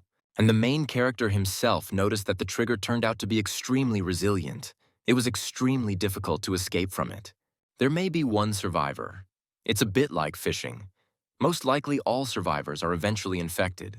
And some were thrown out specifically as bait, and when they meet this herd, the infected will immediately try to eat them. Triggers were created for a reason. The disease is getting more serious, and who knows? Maybe one day all people will turn into triggers. The company was a sort of NPS that had gone over to the evil side and could create quests and use them to lure players. They grew in power until one player destroyed everything. Player Carl entered the system. At the time, he tried to relieve the accumulated stress by destroying the dungeons they had worked so hard to build. At some point, the biggest entertainment in Dreamworld became destroying the company. They have every right to hate Carl for this, but this is what makes the game different from the real world. But you need to check everything and make sure that it is the same company and not just a bunch of imitators, which may consist of players. During this time, the squad arrived at Station 8. Cadence decided for himself, no matter who is behind these things, they need to be stopped. Apparently, it was not for nothing that Station 8 was nicknamed a ghost. There are not even any traces here. If something goes wrong, the team has an escape plan, and these are supplies for those who might end up here by accident. They were hidden last time. It seems that someone had visited the ghost station. Some of the supplies were missing from the box. Cook decided to find out why the people from the camp never became players, because they only needed to go through training. Orson didn't know how to answer correctly. Gibbs decided to clarify the situation. At that time, the internet was limited, so some people were never able to join the ranks of rankers. Then Cadence asked if Emily could use the network. It turns out she just updated her phone. Additionally, only people with such switches are allowed to communicate with others. Plus, there is a level system that is only available to players. At the moment, the only way to become a player is to apply to ARC. Gibbs continued that she wasn't there often, but it was the only remaining base in the city. The company members came to scout the subway. They followed the trail of corpses and came to the conclusion that Mr. Chandler was right. Gordon Taft of the company, head of the third group, he was sent to find out if Carl really survived. The group reached the ghost train, and an announcement echoed around the area asking passengers to take their seats. A themed dungeon that many talk about and few have been able to get into, but this train used to always run on the first line, and now it's on the 9th. Construction work was carried out here earlier, and apparently a railway line was also built at that time. A subordinate suggested to his boss that he take the train since it was going to the 8th station, and such a chance rarely comes up. Gordon was furious. Was his colleague really tired of living? This is a Class D-themed dungeon. Although it is under the control of the company, the group does not have access to it. If they enter it, they will remain in it. Taft didn't join the company just to die so stupidly at the very beginning of Dreamworld 2. The subordinate was perplexed. Mr. Chandler ordered to find Carl. Gordon was furious since it was impossible to carry out the order. Besides, if the boys themselves board the ghost train, the goblins will do all the work for Taft's group. Ark translates from English as Ark, and apparently this is a reference to Noah's Ark. It seems that the Ark really is the last base in the entire city. Emily continued to fill Cook in on the situation, and by updating the system, she was able to upgrade the phone, so they were trying to get into the Ark all this time. Then Cadence realized that it was likely that the rest of the survivors were there. Marshman suggested that the detachment move forward faster. It was unlikely that the survivors had gone far. Glenn suddenly became active. He started crawling all over his body. Cadence's whole body was itching. The pet smelled something tasty. Not far from here. We need to check it urgently. Cadence decided to go and check what was in the direction Glenn was pointing. The squad rushed after them. The one running away clearly knew that people were running after him. Not monsters, since the squad was talking loudly. The team is currently trying to catch up with someone other than the station's survivor. The runner constantly turns around, and sometimes he even slows down as if he wants to lure the squad. The chase led the boys to the waiting room. Then the stranger disappeared. They began to look around. Harley wondered why the fugitive had brought the team here. Perhaps it was a trap. Before Francis could blink, an arrow was a centimeter from the bridge of his nose. He was lucky that Cadence had good reflexes and didn't let him shoot his comrade. Cook broke the arrow in half. The entire area was covered in smoke. The enemy began firing from ambush at the detachment with a bow. The shooter was not visible. The main character, together with the detective, diffuses flying arrows. Cadence's reaction is faster than the speed of the arrow. The guys missed one arrow. It was flying straight at Emily. But the gamer did not lose her head and destroyed the danger that threatened her with a precise shot. There's no need to worry about her. Then Carl and the gamer, despite the shelling, will catch up with the enemy and destroy him. Finally, the main character found the shooter. He was about to hit the enemy and knock him out. A kobold appeared in front of Cook. The character did not attack the creature. Probably there was a rift somewhere nearby. Gibbs didn't have time to get a handle on the situation. Cadence was trying to warn his partner that the kobold wasn't dangerous. But the player was already late. A bullet flew out of the singer's revolver, leaving only dissipating smoke. Although the shot could no longer be prevented, Emily, having heard the warning, managed to shift the trajectory of the bullet. Hanaldy was delighted with the player. He was sure that Cook knew something and was ready to believe him unconditionally. The main character had to explain to the team that they were not dealing with a monster, but a human. Other kobolds came running to the noise. They also turned out to be people. Something bad happened to them. The leader of the aggrieved people decided to make sure that those who came here were not usurers. He introduced himself to the squad as Nolan Black, and the leader confirmed that his people were not monsters. The team didn't trust Nolan and his people, so Cadence decided to clear the air. As everyone knows, the names of monsters are illuminated, but people do not have illumination. The squad members carefully examined the kobolds, who were indeed white. This means that the team is faced with normal players. The monsters will never have a white name. Next, Cook decided to find out why the kobolds lured him into a trap and then attacked the boys, and whether they really hated people. Black began to show with all his might that this was not so. They attacked the squad by mistake. The leader told the squad his story. All this misfortune happened because of the usurers. On the opening day of Dreamworld, a young boy did not understand how the game became a reality, and such a cruel one at that. He desperately tried to survive in a new post-apocalyptic world that would never be the same again. In the old days, Black loved to play Dreamworld. Until he was sent to the army, he leveled up to almost level 200. He also owned many items that could earn him many rewards.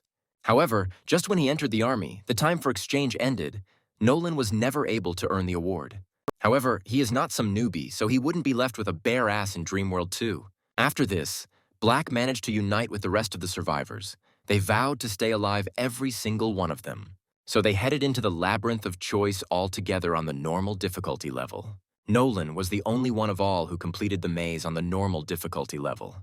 Since then, the newly formed squad has continued to survive, but Black has emerged as the central figure. And then, suddenly, mysterious traders appeared all over the station. The crew should not have accepted them. The merchants were very friendly and welcoming, and they shared the food and equipment they were selling. People were very grateful. It looked like a sign of goodwill, but in the end, it turned out to be a regular scam. Survivors who could not pay the merchants sacrificed their player cards, naively believing that this was a simple investment for their future benefit. Moreover, people did not know at the time that the food that the traders so graciously shared contained drugs. When signing a contract, the merchants never talked about the most important thing. If people don't pay for their services on time, they'll have to pay with their own bodies. As it turned out, it was written on the back in very small print, and that's how people lost their bodies. At some point, the traders disappeared and the moneylenders appeared. According to the terms of the agreement, they took the bodies and disappeared, and the souls of people remained locked in the bodies of kobolds. But this was only the beginning. The loan sharks started coming once a week to collect the interest. This was also in the contract. It is unknown where the traders used them, but people were robbed of their memories. Cadence suddenly realized that the other kobolds might not be able to speak because the main character needed to clarify whether anyone else had come to this station, for example, from another station. But Nolan replied that there was no one. Then Cook asked if the amount of the debt had changed, but it had not. The guy came up with a plan and asked when the moneylenders would come next. Speak of the devil and he will appear. And it was at this moment that the loan sharks descended on the station. The detachment decided to hide from the eyes of unwanted guests. Cook became very angry with the merchants and moneylenders. The kobolds bought absolutely everything for the same price, and the percentage was the same. However, the degree of memory loss is different for everyone. Some have even forgotten human language, while others have not. The detective and Emily still didn't understand what Cadence was getting at. They listened carefully to the guy. Firstly, everyone has a different amount of knowledge and memories in their head because people are all different. Take Nolan, for example. His memories consist of 23 years of his life. The other players were younger and knew much less due to their age. It turns out that because of this, Nolan Black fights with the loan sharks, even though he understands that he is weaker than them. But what happens when the kobolds forget that they were once humans? They might turn into monsters because all their memories will be erased. And since a kobold has a human soul in his body, that's why the system identifies them as players. Cadence realized that only he and the guys could help the kobolds who found themselves in a difficult situation. The moneylender walked around the station looking for debtors, and the kobolds jumped out at him from their hiding places. They tried to take the enemy by surprise and at least wound him with their arrows, but the moneylender's skin turned out to be much thicker. All the kobolds' attacks did not cause a drop of damage to the moneylender. The monster approached one of the debtors and grabbed him by the head. The monster decided to remind him that he had to pay for everything the kobolds had taken, and then the moneylender smashed the poor fellow. Then the monster took on the others, running straight at the debtor to do the same thing to him. Cadence didn't let anyone hurt a defenseless man fighting for his right to live, and the guys skillfully fought off the attacker. The main character does not intend to tolerate such an attitude towards the kobolds, who were cruelly deceived. He killed the monster. The moneylender is also a goblin. He looks strong, and he is also a level 80 player. The attacker asked Cook to mind his own business, calling him a leather. Cadence pointed out that the moneylender himself was a man. The main character is tired of wagging his tongue. It's time to act. He grabbed the enemy by the horn. Having knocked him to the floor, the player swung his mace and hit the enemy with all his might. One moneylender is ready. It remains to deal with the rest. The team has enough strength to protect the kobolds. It seems that to become a goblin, you need to deal with your own parents. They are very different from kobolds. At this time, the fire goblin was catching up with one of the debtors. Cook activated the dragon's eye. The protagonist asked if the player had been told as a child that playing with fire was dangerous, and the hour of reckoning had come. The guy wanted to deal with this loan shark himself. He asked Emily to switch to other enemies. Now the player is left alone with the goblin. He can have a blast on him. Gathering all his rage into a fist, Cadence hit the moneylender with all his might. One blow was enough. He dealt with the goblin in an instant, raising his level, and the main character also received a reward. It was a double contract. It was unfair from the start. It said that someone A had the right to force B to sacrifice something or work.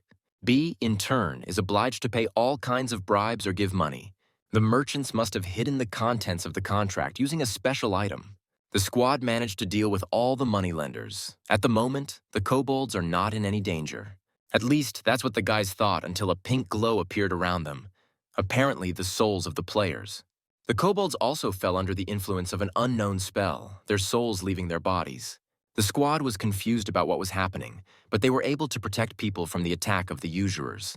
Here, Cadence noticed the other side of the agreement, which stated that if problems with loan sharks arose, who came to collect interest from B, all powers of B are transferred to A, everything was provided for. The souls of the kobolds were mixed into one whole. They were intertwined with each other. After the transformation, the souls flew in a certain direction at lightning speed. This cannot be left like this. The squad immediately set off in pursuit of the flying souls. We must hurry. These children are in danger. Eventually, the chase led the team to the ghost train, and the boys were surprised by the find. Is the train still running? How is that possible? The squad looked in fascination at the light coming from the train. Previously, the composition was on the 10th line. But how could it end up here? Something is clearly wrong. Glenn immediately woke up. He felt a lot of food. It was necessary to feed the pet to his fill. A warning sounded throughout the station that doors were opening, and Cook quickly realized that this was another dungeon. Dreamworld features a variety of different dungeons, which are the main content of the game. Among them are so-called mobile dungeons in the form of carts or ships. As soon as the squad got here, this train was not here, so in front of the guys was one of the mobile dungeons. By this time the souls arrived, they flew right into the train window, which means they are heading to the dungeon. Cadence decided to consult with the detective on what they should do, Orson was also puzzled. Cook asked if the policeman realized that the train was underground and if the squad entered it. That could mean forever losing the chance to find any of the camp's survivors. If any of them had survived, they would not have passed by, and besides, there are no signs of a battle. Marshman accepted for himself that there was no point in chasing the ghost. They did not know if anyone from the camp had survived. First of all, it was worth saving the children. Their souls were now in danger. Cook completely agreed with the detective's opinion. After that, the squad prepared for a new adventure and entered the train. What choice did they have? Riley failed to obtain a boarding pass and became a target for station workers. Becker is only level 52. He is sure that he will not be able to survive in a D-rank dungeon. The young goblin spotted a stowaway and giggled maliciously. Today would be his day. He was quite agile and Riley couldn't even touch him. The goblin was clearly mocking the boy. Becker had no more stamina. These damned monsters don't attack, they just play. The quest failed. The character was unable to obtain a boarding pass, and now Riley has become a target for the station worker. The guy was terrified. A huge goblin was standing right behind him. The worker grabbed the stowaway with one hand and threw him into a dark room. The sound of chains thundered from the darkness, and then an unknown man screamed shrilly, causing the player to panic. Having become accustomed to the darkness, Becker looked around. There were many people chained up in the room. At the back of the train, the young goblins were annoyed that they had not had enough fun with the stowaway. After some time, new passengers entered the empty train. The young goblins had not seen people for a long time. The team members looked around and saw small enemies who were in no hurry to attack the guests. Goblins look harmless, but their level is definitely above 70. But this is exactly the race that has fun getting rid of people. Gibbs looked around and noticed some oddities, bringing them to the attention of the others. The place looked more like a freight car than a passenger car, that's right, because this is a Class D dungeon. Dungeons don't always match their appearance. For example, take the Fallen School, which looked like a normal school. But inside, it turned out to be clearly larger than expected. Looking at the view from the window, Cook noticed that they were not underground, but above it. This is clearly not a simple dungeon. As soon as the squad entered here, notifications constantly came. Soon, a station worker will come and start checking tickets. If there is no ticket, then the passengers will become the target of the station workers.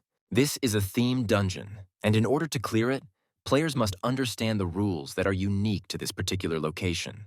Having dealt with the young goblin, the protagonist received a reward in the form of a boarding pass. Emily Gibbs also completed the task fairly quickly, earning a ticket with one shot. After Marshman sent the young goblin on a long vacation and received a ticket, Harley was the last to get it. The team was puzzled by how quickly they completed the themed quest.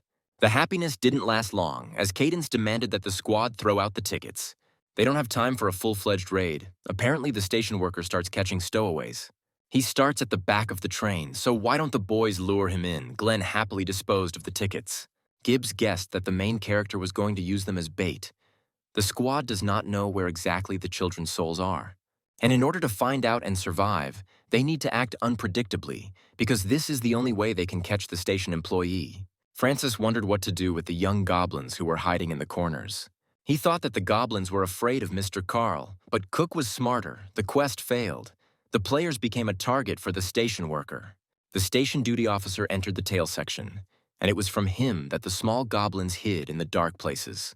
The worker approached Cadence and asked where his ticket was, to which he was told that the man had lost his ticket. The elder goblin wanted to continue that travel was prohibited without a ticket, but the main character got ahead of the monster and hit him. The opponent was on the floor in an instant. He didn't expect the stowaway to be so strong. The station worker couldn't stand being treated like that. He jumped up and wanted to hit the guy. Cook avoided the attack, deciding to take advantage of the opportunity. The protagonist grabbed the goblin by the horn and hit him in the face with his knee. With the enemy completely disoriented, Cadence delivered the final blow, ending the battle. The protagonist decided to clarify whether the goblin was really a station worker, but the local controller was in no hurry to answer the question. The squad did not expect such impudence from their comrade, especially in a dungeon of rank D. The player found the situation funny. In the end, they only had to defeat the elder goblin. Now they wouldn't have to worry about the ticket. The character sat on the controller and continued his interrogation. Cadence wanted to know where the monster hid souls. The goblin was reluctant to say where he had hidden the souls until Cook dreamed of hitting the person being interrogated. He immediately cracked. The station worker confessed that the souls were in the Don-D, but he didn't remember anything else. Afterwards, the main character demanded the keys from the goblin because the worker no longer had to complete the quest. The controller did not want to give up the keys. Cadence decided to take them by force, but the goblin resisted. Then the guy decided to take extreme measures and sent the station worker on a short break. Cook stopped a station worker and even robbed him to boot. The goblin asked for it himself. The character received a hidden item. This is the key to Zone F. He returned to the team and said that it was time to move out. Marshman couldn't stand it. He started scolding Cook for his behavior. The goblin is also a player. Perhaps he also became a victim. It's not as simple as with a kobold. A person doesn't become a goblin even if his soul is stolen. To do this, you either have to kill your relatives or perform tribal feeding. That is, you have to eat a person. So the squad needs to forget about pity when dealing with goblins. It didn't take long to find a passage. The guys quickly completed this part of the plan. The team received an achievement. They earned the title of Speedy Dungeon Master. Experience points gained in the dungeon are increased by 2%. Orson started to worry if this was possible. He heard that you can't complete a themed dungeon until you finish the quest. Cook said that players decide for themselves how exactly they are going to conquer the dungeon. Either they play using the usual methods or unconventional ones. He continued to explain that players can use cheats, useful items, and sometimes Easter eggs from the system itself help. After passing through the passage, the team reached the safe zone F5, a rest area with trees. Entering the carriage, the detachment saw men peacefully dining at a table with tree branches growing above them, creating a cozy atmosphere. One of the men noticed the people who came in and was clearly unhappy with what he saw. Cadence looked around. In the far corner sat people chained by the neck. They were hungry and seemed to be under someone's control. Apparently, the squad met with the evil merchants that the kobold spoke of. The man asked with displeasure if there was a ticket. Cook confidently replied that there was no ticket. He knew what he was doing. The guy had thought out his plan. The evil merchant got on the same level with the guest, calling him a degenerate. The merchant was about to teach the guests a lesson. After a pause, Cadence asked if it was too hot today. The squad was confused. The man invited the boy to follow him. He understood what was being discussed and softened a little. The team was ready. The merchant brought the boys to the table and offered them a snack. They must have been tired on the way here. The squad finally stopped understanding what was happening in this place. Emily quietly took out a revolver. The team felt out of place. They didn't really want to eat, especially after the kobold story. The man introduced himself as Mr. Eccles. He is the boss here, and the young man next to him introduced himself as Kant. Cadence was glad to meet the traders. Marshman decided to find out what the guy was doing. The protagonist explained that the goblin's package contained one unusual item that caught Cook's interest. There lay the password for the resting place under the trees. The password was the phrase, "Isn't it too much today?" Honestly speaking, chasing souls is only half the trouble. The main thing is to find a way to return them back to the children. And to do this, we need to dig up information about the contract that was concluded with the children from these traders. While the team was distracted, young goblins appeared. But where did they come from in the safe zone? Mr. Eccles decided to clear things up, no matter how the guy knew the password, but it was last month. These bastards are too prudent. Cadence put on his gloves. The man ordered the goblins to destroy the guests. The gamer pulled out her revolver and quickly shot several monsters. The detective and Harley worked together. The merchants were afraid of the guy's strength. They dealt with the small goblins too easily. The merchants hurried to another zone. Marshman guessed that the bastards might try to escape and block their path, so the traders couldn't escape. The villains took out their weapons. They were sure that Marshman alone could not cope with them. However, one spear was enough for Orson to teach two merchants a lesson. When the traders were defeated, Cook said that he wanted to resolve everything peacefully, and now it was time for the men to start talking. Ackles called the team scumbags when they dared to challenge Jared. Cadence wasn't prepared to hear Jared's name here in the D-class dungeon. The merchant laughed. He was sure that the guy now understood what he had done, because he had just started a rebellion against Jared. These words made Cadence laugh. There was no point in him being afraid of Jared. He was only in 9th place in the ranking. The squad once again lost track of what was happening. Cook was clearly not telling them something. So what the merchants want to say is that Jared, that swindler, is now in that dungeon. Jared is the 9th-ranked merchant in the dungeon, having climbed to the top of the world without taking part in any combat. He is usually described as one of two things. Either Jared is terrible and you should never borrow money from him. Either Jared is reliable, a man who makes fair deals and honors the terms. And only with him could you find the best quality goods, and most importantly, he was ready to go to the ends of the earth for a client. In order to sell his goods, and then he suddenly disappears. As if Jared never existed, he charges a lot, of course. Cadence pounced on the merchant. Did he really want to say that this swindler is here? He stole expensive things by fraud. Foam poured from Eccles' mouth. He died instantly. Cook did not even understand how this could have happened. The soul flew out of the bodies, just like earlier from the kobolds. What the hell is going on here? The souls left all the merchants. The squad was perplexed. Now they were dead. This was again the work of some contract. Gibbs assumed it was all because of Jared. He clearly had everything planned out. He was acting like he was in a game. Francis couldn't believe that Jared could be so bad that he could calmly take people's souls. A pathetic bastard who deceives people while smiling. Emily lost her equipment because of him. It can't be. Could he really have deceived all the rankers? In this case, nothing concrete can be said. The squad was determined to deal with Jared, but first they had to free the people. Cadence was almost done when he noticed one that wasn't tied up. Moreover, there was someone interesting on it. This is an angel earring, a unique item of level 300. This thing has only one owner. The boy opened his eyes and was surprisingly friendly. Could this really be Jared? The team was ready to deal with the boy despite his age. However, the stranger began to claim that he was not who they took him for. He was not Jared. Cook asked where the angel's earring was from. The boy replied that he bought it. It was as beautiful as the angel himself. A bullet flew past the unknown person and entered the wall next to him. Emily didn't miss. She's ready to add 9 grams of lead to the boy's brain. There was no point in hiding any longer. The unknown person asked for forgiveness and asked not to kill him. He admitted that he really did outsmart all the rankers. But back then, he wanted to get more awards. Now he is ashamed. Cadence is not talking about the first part of Dreamworld, but about what happened here now. Jared asked for forgiveness from Mr. Carl. The protagonist became furious when Jared found out that Cook was Carl. Then the boy told his story. He ended up here while trying to catch an imposter who called himself Jared. Or rather, he followed Carl using GPS. Cadence didn't understand at all how the boy thought of using the navigator. It turns out that the sensor can track a specific player. Jared traded him for those items, and he also said that only with Carl could the boy earn a lot. Marshman couldn't get his head around it. Jared was 14. He was a schoolboy. Harley himself was in shock. Jared also recognized the shooter, Emily Gibbs, and decided to tell her that he was a big fan of hers. The girl was surprised that the fan knew about Gibbs's secret. He admitted that he constantly went to her meetings with fans. Emily remembered that she would never have guessed that that charming boy was Jared. He admitted that at first he thought the magic shooter was an old guy with a beer belly. Cadence asked who the imposter was, and Jared explained that there was a player posing as Jared and defaming his name. For 3 months, while the navigator could not find Carl, the boy wandered around the city. Then several merchants approached him.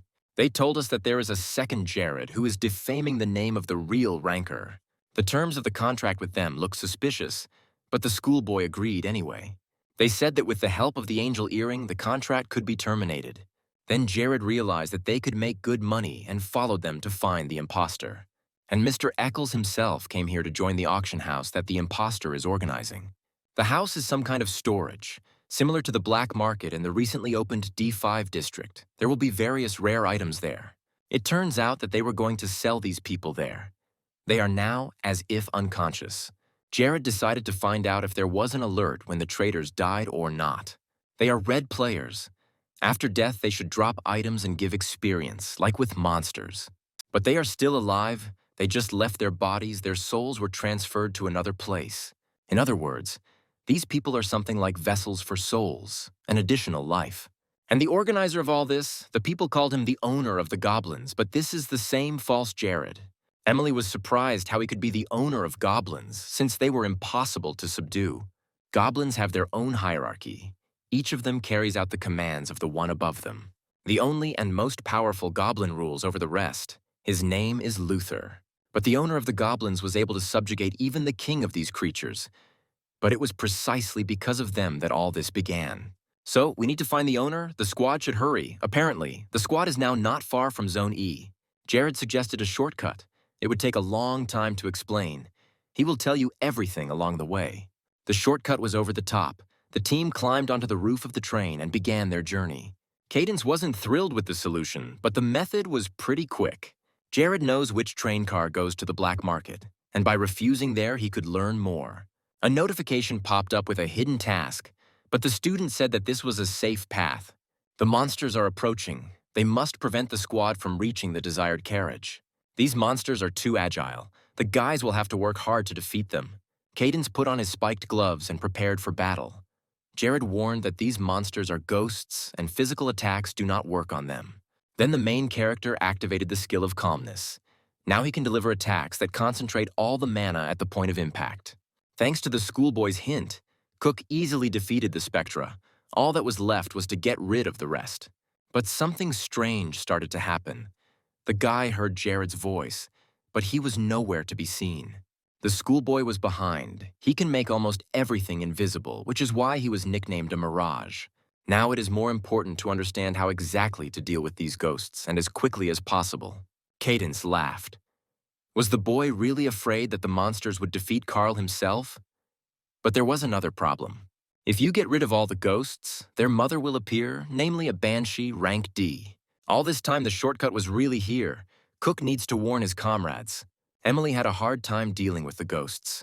Bullets didn't work very well against them, and the girl had nothing but a revolver. Cadence covered his comrade. He tried to gather a squad and notify everyone so that the guys could run. It was useless to fight the ghosts. The comrades wouldn't like this approach. They didn't want to expose their backs to attacks. The team members demanded an explanation. They had not planned to flee the battlefield. The protagonist explained that if they get rid of all the Spectra, their boss, the Banshee, would appear. The squad is not in a position to fight her now, but she would be of great help. We must take advantage of the opportunity.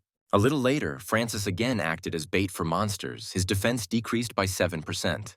Harley's task, along with Orson, is to lure the specters. When he agreed to the task, he did not suspect that there would be so many ghosts. At the auction house, the false Jared was doing what he loved. Just look at the B-25 player, incredible speed, and how he was able to get past everyone. Player B-25 won. False Jared watched the battle of the players remotely. It was his favorite pastime. The subordinate who came to the goblin owner interrupted his master. Fake Jared was unhappy with the monster's arrival and asked what he wanted. The goblin asked to check the report, for which he received a hefty slap in the face from his master. He dared to spoil the false Jared's mood. Even the expensive wine lost its taste. The accomplice was wearing a goblin hat, which allowed him to subjugate and control goblins. Thanks to the hat's abilities, monsters are subordinate to the owner of the hat. Fake Jared was furious and rudely asked what his subordinate wanted to show him. The goblin reported to the gentleman that one of the station workers had been attacked and then robbed. The goblin showed a recording on the screen where Cadence deftly knocked down the controller and took the keys from him. It looked more like some kind of joke. The station worker was strong. Could there really be players in the dungeon who could handle such a colossus? Looking at the footage more closely, false Jared noticed a familiar figure. It was Emily Gibbs. The gentleman was shocked that such a famous person had come to visit him in the dungeon. This changes a lot, false Jared demanded to immediately catch the entire team. And most importantly, he ordered Emily Gibbs to be brought to him, and the rest could be finished off. At this time, part of the squad ended up in carriage D6, Jared, Emily, and Cadence. Gibbs was worried whether Hanley and Orson would be able to complete their task. There were too many ghosts. Cook stated that Francis had the strongest armor of anyone here, and the detective was well trained. The team stopped in front of the entrance to compartment D5. This is where you can make all your dirty desires come true. Behind this passage is a black market. Important note, everyone there wears masks to hide their identities. However, Jared only has one mask, and there are 3 people on the team, so something needs to be thought of. The schoolboy then lent Cadence his recluse cloak with the ability of invisibility. With its help, Cook will be able to easily enter the market and find information regarding the contract. This is not enough, but there is another way. Jared has a lot of interesting items. Zone D5, a black market casino, is home to a large number of elite players, and every single one of them was wearing masks. The players were discussing their plans, desires, sharing ideas. Cadence walked past the tables, quietly watching the people in masks. He had never encountered a dungeon where the main evil was people. It turns out the guy came here through a portal, not a door. The scale of this dungeon is amazing. Where to start my investigation? While wandering around the casino, the main character noticed a goblin who was looking around. He clearly did not want to attract attention. A shady guy, that's the one we need to follow. It seems Cadence found some kind of clue. At this time, Marshman and Francis were carrying out their part of the plan, which was not as interesting as that of the other part of the detachment. The detective noted that Harley was a good runner, and he couldn't fail Mr. Cook's mission. I wonder how things are going in the rest of them. The detective hoped that everything was going according to plan for the guys. Meanwhile, in Zone D5, Jared and Emily Gibbs stood right in the center of the casino. Could this really work? Emily wasn't sure how reliable the plan was.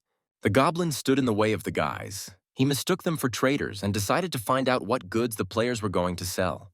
Then Gibbs went ahead and took off her hood, which covered her face. What luck for the houseworker. It's Emily, whom Master Jared asked to bring. The goblin suggested going to a quieter place. The guys did not notice the trick and followed the worker. Cadence came to the dungeon where they kept various monsters and people. He had never seen them trade ogres either. Hearing footsteps, Cook threw a robe over his head and hid from prying eyes.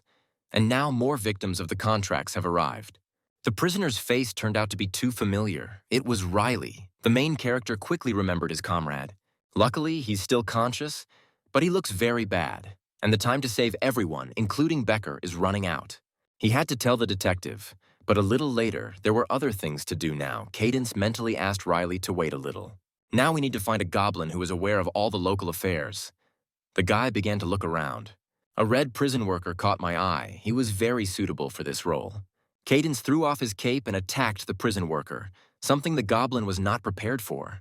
The enemy received a powerful blow to the face. He did not even understand from which side the enemy approached. Emily was worried.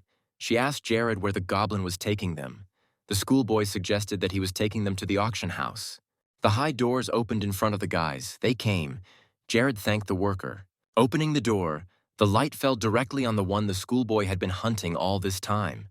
The fake Jared sat on a luxurious chair, with what appeared to be a goblin standing behind him as a guard. Could it really be a third-rank goblin? The guys realized that things were bad for them. The schoolboy recognized the scoundrel. It was he who was pretending to be Jared and ruining the merchant's reputation. And he's wearing a goblin hat. Everything fell into place. Now it's clear why the goblins obey him so easily.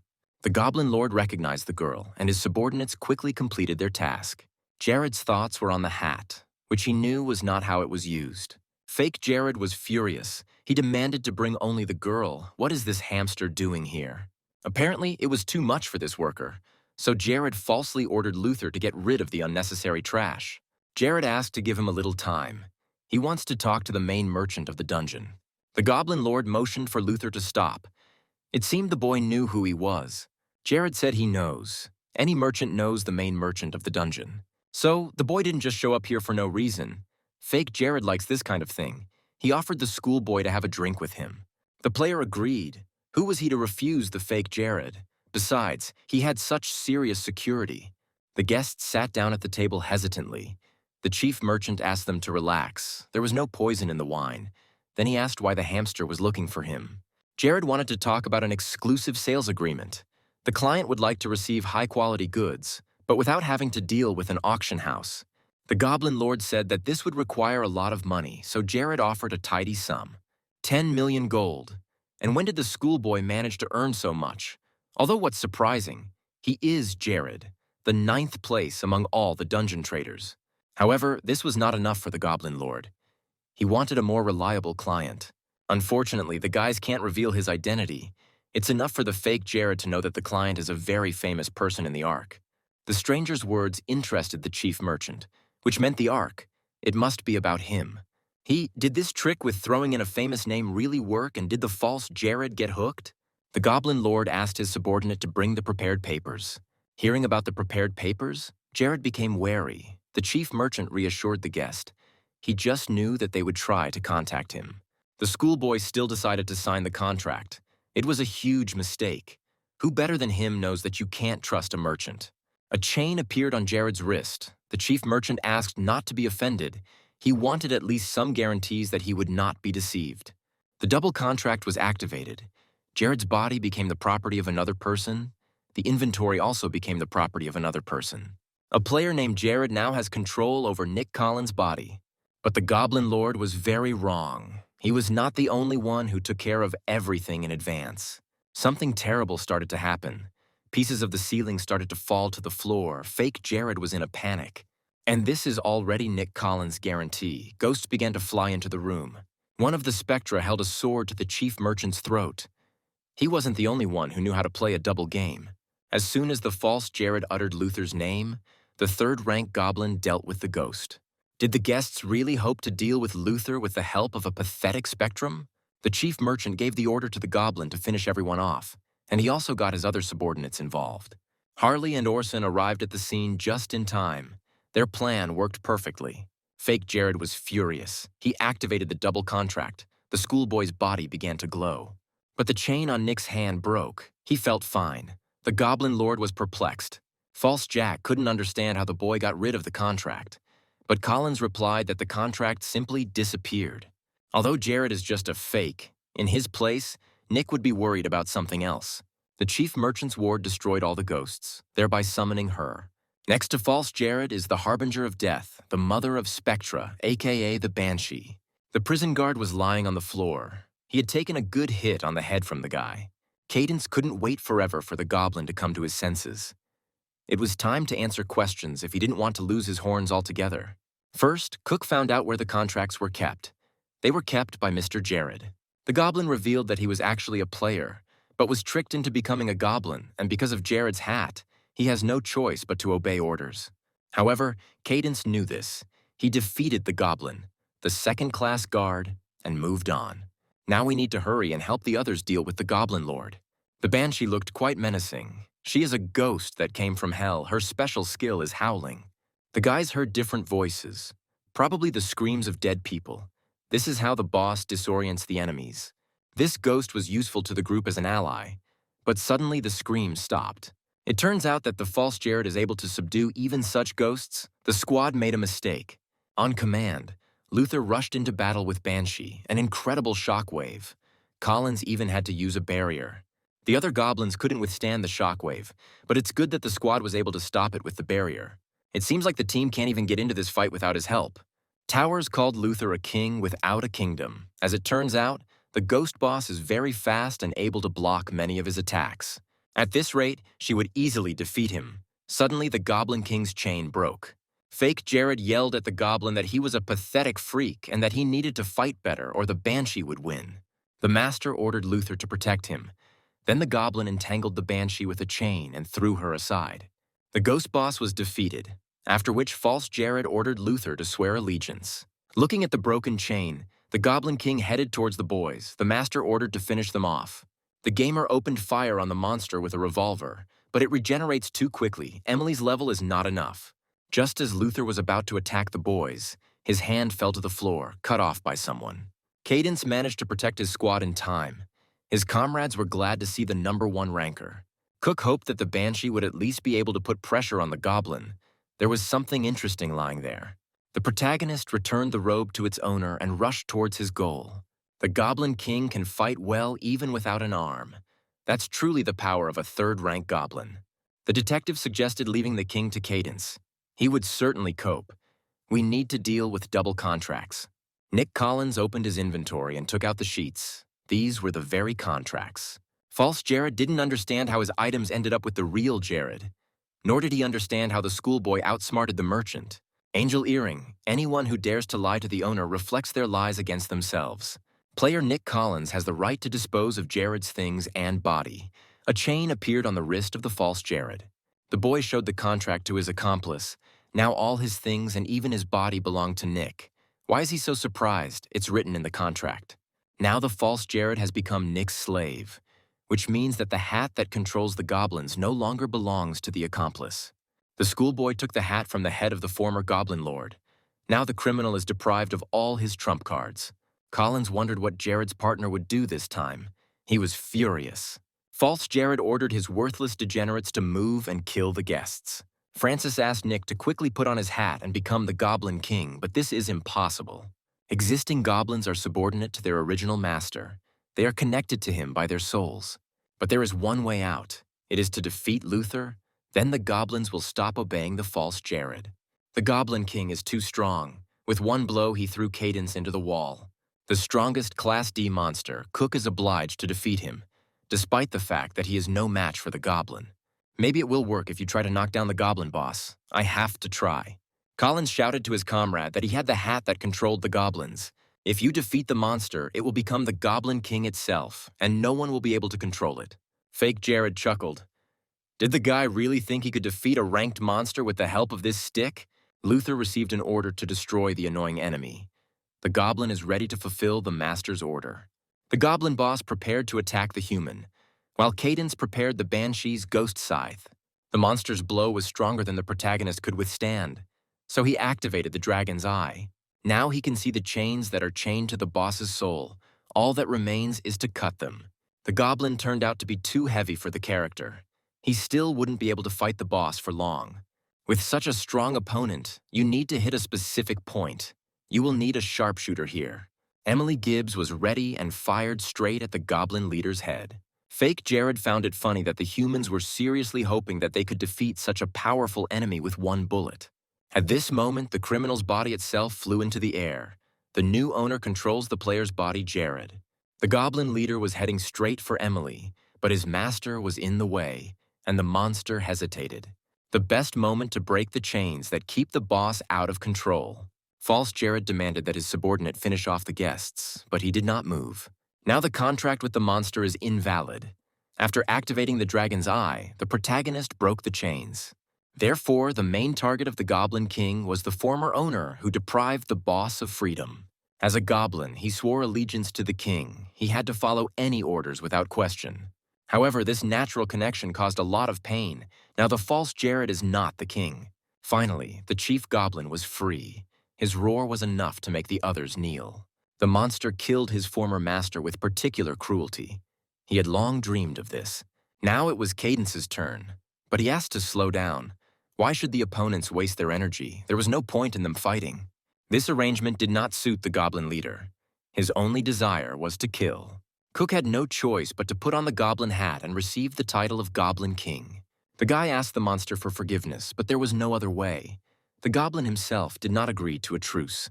Something didn't go according to plan. The hat seemed to stop working. The goblin doesn't obey. Cadence activated the dragon's eye. There is something in the goblin's body that prevents me from obeying. The goblin boss has gone completely crazy. Something terrible is about to happen. The monster's severed arm was restored, and he became even stronger than he was before. The goblin hit with such force that the shockwave knocked the guys off their feet. They were terrified by this force. Afterwards, the monster took its former owner, who was breathing with his last strength, and devoured him. An error warning popped up. The system is checking the status of the malfunction. The boss started to destroy everything around him. He hit with such force that all the players were thrown into the air. Having calmed down, the monster stood up. It seemed like the real Goblin King had appeared. A notification popped up. A new boss had appeared. At this time, 2 people entered the luggage compartment. They were surprised at how little was stored there, only enough for a week. They were surprised at how easy the task was. There weren't even any goblins nearby. In any case, they had to hurry. They are from the intelligence service. The Ark is in crisis. There is no time to think. Unexpectedly for themselves, the scouts discovered surviving people, 2 of whom realized that Jared was engaged in human trafficking. However, they did not have time to save the survivors. They could not waste precious resources in such a dangerous place. However, it was too late to escape. The scouts became victims of the enraged boss. The boss doesn't even pay attention to the squad. He's busy with his own affairs. It seems that the Goblin King has been able to evolve. This is clear from the system notification. He is now a C-class. The detective was sure that this was impossible. It was impossible to evolve into a boss without leaving the dungeon. Cadence thought, purely in theory it was possible. In the first dream world, no one had managed to achieve this yet. Common sense clearly doesn't work here. The system has generally identified what happened as an error. Either way, the goblin is now a trigger that the team has already encountered. Although he was able to evolve, he has completely lost his mind and only moves to achieve his desires. And he has only one desire, to become as strong as possible. He hasn't fully pumped up yet, but the boss is clearly a C rank. It does not carry a virus that causes disease and increases the number of triggers. In the first part, there were studies related to achieving evolution for different types of characters when interacting with spores, but everything ended in failure. But now they are not in the first dream world, but in the second. Perhaps other changes were applied to it that were not in the first part. The strange glow in the neck area alarms the main character the most. Francis said that it was useless for him to fight against the boss now while he was in such a guise. However, there is something else that can help you win this battle. Cadence spilled his blood on the goblin's hat and it activated one of its demon abilities. The guy began to look like a real demon. My appearance changed. If you want to catch a monster, there's nothing left to do but become a monster yourself. The owner of the hat with this ability can control souls. Depending on the number of souls used, the size and strength is determined. It's like using souls as a shield. Maybe among those souls there are those children. Cadence took the Blade of Regret Virgil. As expected, it can be used with the demon skill, especially since the sword belonged to the undead. The detective was worried about his friend and asked how he was feeling. But Cook asked him to move away so that his comrades' souls would not be sucked in. A demon's level will vary depending on how many souls it controls, and this one has clearly absorbed a lot. However, he did not gather them all by his own will. The ability itself appeared because of the goblin's hat. It was time to end this once and for all. Cadence bravely rushed into battle. The main character was able to cut off the goblin boss's hand. The fight will be tough. Goosebumps ran down the guy's spine. He needed to quickly find the monster's weak spots and kill him. Scouts peered out from a hole in the roof of the train and were surprised by what they saw. They didn't expect the hero to be human. They don't understand at all what's going on. There was no time for talking. Cook advised to run as far as possible if people wanted to stay alive. The character lost his vigilance. He spent too much time talking. The boss managed to come up from behind. It is not surprising that the monster wants to quickly devour the main character, because he has so many souls in stock. Cadence activated the dragon's eye. That thing on his neck was bothering him. It was probably the problem. With difficulty, avoiding the boss's attacks, Cook reached the neck and tried to cut it. A dungeon flower emerged from the wound, and this is where things got more interesting. Just think, someone thought to plant a dungeon flower on a monster. Taking a closer look, the guy realized that these were not the harmless flowers that the team had encountered earlier. There must be a virus involved that speeds up the object's evolution process. People from the company are clearly involved in this. The flower is at the center of Luther's life force. It's time to shorten the boss. He's too tall. The guy tried to chop off his legs. The Blade of Regret's exclusive ability is Needle like Frost. It's no longer possible to use the demon. It's time to finish with the monster. Cadence was very tired. Would he be able to finish the fight? Then Gibbs came to the rescue. The girl decided to fry the enemy. She hit the target exactly, namely the flower. Now the goblin is caught. More effort must be made. The souls began to leave Luther. They only got out of control because Cook hit the center point. The character, on the contrary, tried to make the souls weaken. He clearly did not expect such an effect.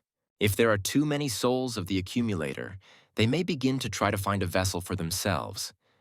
As is known, the undead themselves instinctively attack a person. This could lead to a bloodbath. There's not much time left. The souls must be subdued. The guy lost a lot of strength due to the recent battle, and he's not even a goblin. Here, the main character's eyes fell on a third-class goblin. Goblins are one race that can control souls. This hat is designed to allow goblins to evolve into demons, a risky plan. After all, if the goblin fully evolves, it will be impossible to stop him. So be it, let the Goblin King lose weight. The main thing is that he calms these souls.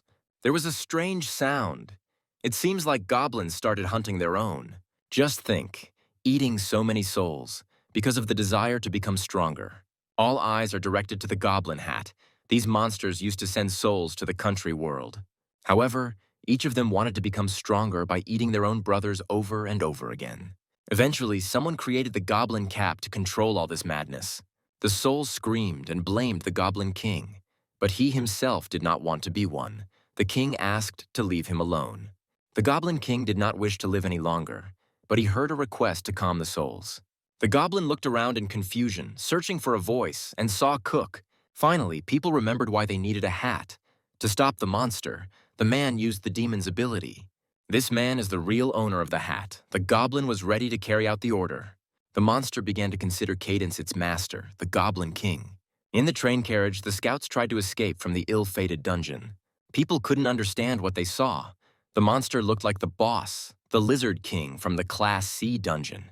The scouts didn't know what to do. No one answered them. This was the first time the scouts had encountered such a situation.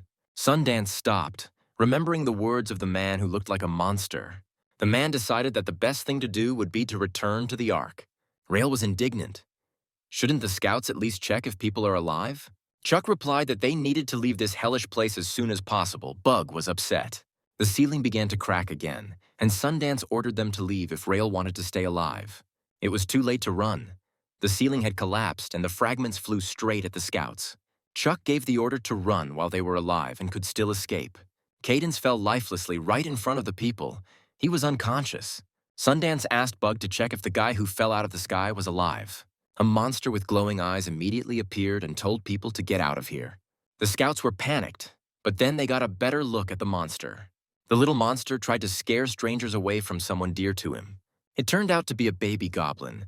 Riley and Chuck were touched by the clumsy monster. Fake Jared's body was put together from small pieces. He had thought of everything. Even his possible death, the fake Jared remembered Nick and Cadence with bad words. He never would have thought that a third-rank goblin would be so helpless. Perhaps he didn't have enough souls. Fake Jared promised to pay back the people who overthrew his power. Let them see the true power of the company. A voice came down the hallway, wanting to know who had given the false Jared permission to act arbitrarily. Looking around, the character did not notice anyone except himself. He was alone in the corridor. The fake Jared's body was forced to bend over, not obeying the criminal's rules. Colin stood in front of the false Jared. He greeted his slave. The boy will not let the liar die until he pays off the debt. Fake Jared angrily asked who the player was. How dare he touch a company employee? Nick didn't think long about what to answer. He promised to become a merchant, worse than a liar. Cadence was breaking through the army of souls. If things continued like this, they would eat the guy sooner or later. Suddenly, Cook found himself in bed, waking up in a cold sweat from a terrible dream. The little goblin was very worried about his owner. He sat for a long time by the main character's bed. The guy didn't expect to see Luther in such a harmless guise. He vaguely remembered what happened. The kid brought the owner up to date with the latest events. It turns out that the character had been unconscious for 2 days. Emily was glad to see her friend conscious. The squad had become closer lately. The girl said that the Ark's national intelligence officers saved Cook. Apparently the government is alive. Nick Collins just went there for negotiations. Things are not going well on the Ark. They have a big deficit related to food. And since they still haven't been able to clear the dungeon during all this time, it is now one of the largest in the city. In the middle of the conversation, Cadence remembered the survivors and asked Gibbs what happened to them. The squad found Riley, but he is in really bad shape. He has been through too much. He needs help. The detective personally decided to take him to the Ark and stay there until he fully recovered. There are still doctors there. Marshman feels guilty for what happened. The rest stayed here.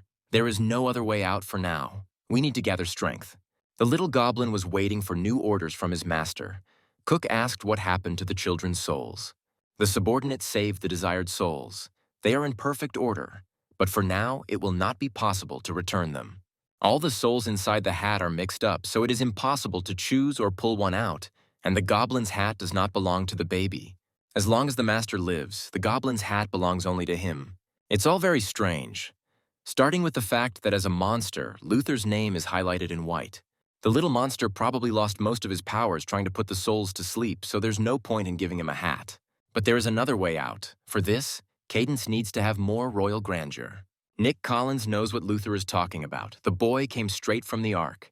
Cook asked what was wrong with Marshman. He decided to stay there for now. Riley was in critical condition. Collins was followed by Pseudo-Jared. The guys were surprised that he survived. Looks like they're now connected by an angel earring. Nick tried and gave him a very bad deal. It's no wonder that every deal Jared makes is so clean, because of this earring, neither he nor the contractor can lie. The main character wondered if something was wrong here. How could the boy have fooled him if Jared already had the earring then? It was not possible to find out about the company of the scoundrel. He lost his memory. He must have used some kind of drug. It's time for Cook to learn more about royal grandeur. What Collins knows about it. I need goblin horns. They control souls with the help of horns. Just right, Nick knows where I can get such horns. The squad has officially received a request for cooperation from National Intelligence. Not far from here is the location of Bermuda. It is said that a team of ARK players who went there on an expedition have disappeared. The team leader, Captain Marlowe Carter, who had an accident, his most important last message was about the Goblin Ball. The Bermuda area is associated with goblins, and intelligence has asked the team to search the area. If it is truly a goblin ball, it could help bring back children's souls, but that would only work if it was made of horns. Cadence hasn't fully understood what this greatness is yet, but he knows one thing for sure. With this, he can become stronger than he is now. The guy's level has increased because he passed the Class D dungeon. Now he can safely use Virgil's Blade of Regret, even if the demon doesn't work. Bermuda is in Chamchil at the fair, where once there was joy and children's laughter sounded all day long. At the fair, the people who had set out on the expedition asked the captain to hurry. Danger was everywhere. Captain Marlowe Carter was running from the lizards. These monsters should not be here. They only live in the Ark. There was no breakthrough in this place, but there are also bosses here. Monsters, orcs, and all sorts of evil spirits. The captain felt sick. His stamina was at 0. He asked his comrade what that thing was called. The guy saw the goblin ball only in the first dream world. Most likely this object is somehow involved in the ongoing nightmare.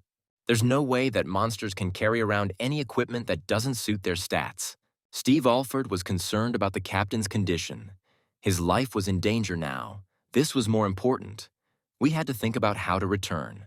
The squad will definitely return. They simply have to. Marlowe sincerely believed in it. But they were trapped. They had to make sure that no one could enter here. Cadence's squad, having gained strength, left the train dungeon. The guys headed to clear the new place. Nick decided to stay in the carriage and wait for his friends there. He wasn't particularly eager to go to that ill-fated place. The main character asked Collins to take care of the rest. This dungeon will remain on him for now. The boss of this dungeon is still a third-tier goblin, and since Little Luther belongs to Cook, the right to move the dungeon also belongs to him. The squad went on a mission. Emily lit up the dark room with her phone. There were no traces of either monsters or people. The atmosphere was eerie, and Francis was alarmed. Gibbs was glad to have the opportunity to finally visit the fair. Hanley was surprised. Had the girl never been there before? She made her debut at a very young age, so she could only dream of walking around such places without any problems. Cadence had already forgotten that Emily is the most famous idol in all of Korea. Absolutely everyone knows her. Finally, the guys reached the right place. Something here was somehow too clean. Could it be that no one else had appeared here? Emily and Hanley seemed to have completely forgotten that they are in a post-apocalyptic world. They were completely enchanted by the park. It turned out to be of enormous size. Their eyes ran in different directions. Even Cadence felt like he was finally back to normal life. The happiness didn't last long. Suddenly, a familiar sound was heard. It was time to return to reality. The protagonist activated the dragon's eye. There was a lot of suspicious energy wave around. The carousel started working. The horses began to swing up and down, and the music began to play. The squad is on alert. The monsters are approaching, and there are many of them. Cook took Virgil's Blade of Regret. There were a lot of people in the park. They were all happy, as if Dreamworld 2 had never existed. But they all seemed unreal. Cheerful music was playing from different sides. This is a real fairy tale world, full of hope and romance. The girl was confused. She didn't understand what was happening. Cadence was also confused. Suddenly, the fans recognized Gibbs. A crowd quickly gathered around the guys. They should not attract attention. Cadence used a smoke grenade. We need to quickly hide from people and take cover. Hiding in the smoke, the boys managed to escape unwanted glances. Something was fishy here. This way the squad attracts too much attention. They need to dissolve into the crowd and change their appearance. The team came across a school uniform store. It had been a long time since they had worn this backgammon. The little goblin found nothing better than to put a towel on his head to hide the horns. He matched it to the color of his skin. But Francis didn't want to change clothes. He loves attention and feels comfortable in his gear. Now that the squad doesn't attract much attention, you can look around. Luther noticed a tall tower. He didn't think that people were so great. The main character sat down on a bench. He couldn't even imagine that the fair was so big. Emily became sad, as if nothing had happened. She missed her normal life. Pleasant music is playing. People are happy, as if everything that happened was just a bad dream, and now they have returned to reality. While Gibbs was thinking about life and the huge changes in it, the girl was handed something. She looked at the ticket she had just been given, and upon closer inspection, she noticed something. It was published last year, and the ticket had the date 2022. Did the guys really end up in the past? Emily decided to check the date on her phone. No, they didn't go back anywhere. It's just that the place itself points to a certain moment in the past. It's all an illusion, like a breath of air that was so necessary, but it caused a lot of pain and regret. Gibbs was sorry that all this was really long gone. It was unlikely that the world would ever be the same again. Emily decided to take a selfie with Cadence, who would never have existed otherwise. The photo turned out quite cute. The girl will remember this magical moment for a long time. Even though it's an illusion, it turned out beautifully. There should be at least one photo. She looks so different from herself now, neither like the idol who performs on stage, nor like the magic shooter. The guys lost their vigilance again. The costumes did not save them. The singer's fans still recognize their idol. Caught again, now the team needs to quickly hide somewhere inconspicuous. Due to the large number of people, Hanley and Little Luther fell behind Cadence and Emily. They had to fight their way through the crowd to catch up with their comrades. They needed to find a quieter place. The guys didn't understand anything about what was happening. The illusion was too good to be destroyed, but it was time to figure out why everything was like this. After analyzing the situation with the help of the dragon's eye, Cook saw a Ferris wheel in the cabin you can hide for a while. Hiding from prying eyes, the squad began to think, this place does not look like a dungeon. Moreover, it looks too real. Moreover, it is much more reasonable than what has been happening in recent months. It was all very confusing, and Emily wondered where they could have ended up. This park is perfect for a themed dungeon. The protagonist thought so too. But when the squad entered the park, no one received notification about the entrance to the dungeon. Cadence felt uneasy. He criticized his friend's thoughts, but he himself could not come up with anything reasonable. The worst thing is the thought that this place is not real. The world has become too cruel. Millions of people have died, and in the park, everything is as before. Moreover, Glenn is drooling over the fantastic smell that pervades the area and is delighted by the beautifully prepared dishes nearby. And when the animal behaves like this, it means that there is a dungeon somewhere nearby. But the system says that the smell is everywhere. This is even more confusing. Everyone's brains are already boiling. We'll have to comb the park again in search of new clues, since the squad didn't find anything last time. Finally, a good idea came to the character's head. He suggested acting differently. Since this is an illusion of reality, then you have to play by its rules. Namely, Emily needs to do what she does best. There is a stage, a crowd of people and fans. What else does a famous idol need? Gibbs didn't really like the idea of holding a concert. She thought it was completely unreasonable. While the team was looking around last time, Cook noticed several strange streams of energy. But as soon as the guy got closer, they disappeared. So we need to attract the flows here. There are no other options yet. During this time, Francis and the baby finished with the stage. Emily had a condition.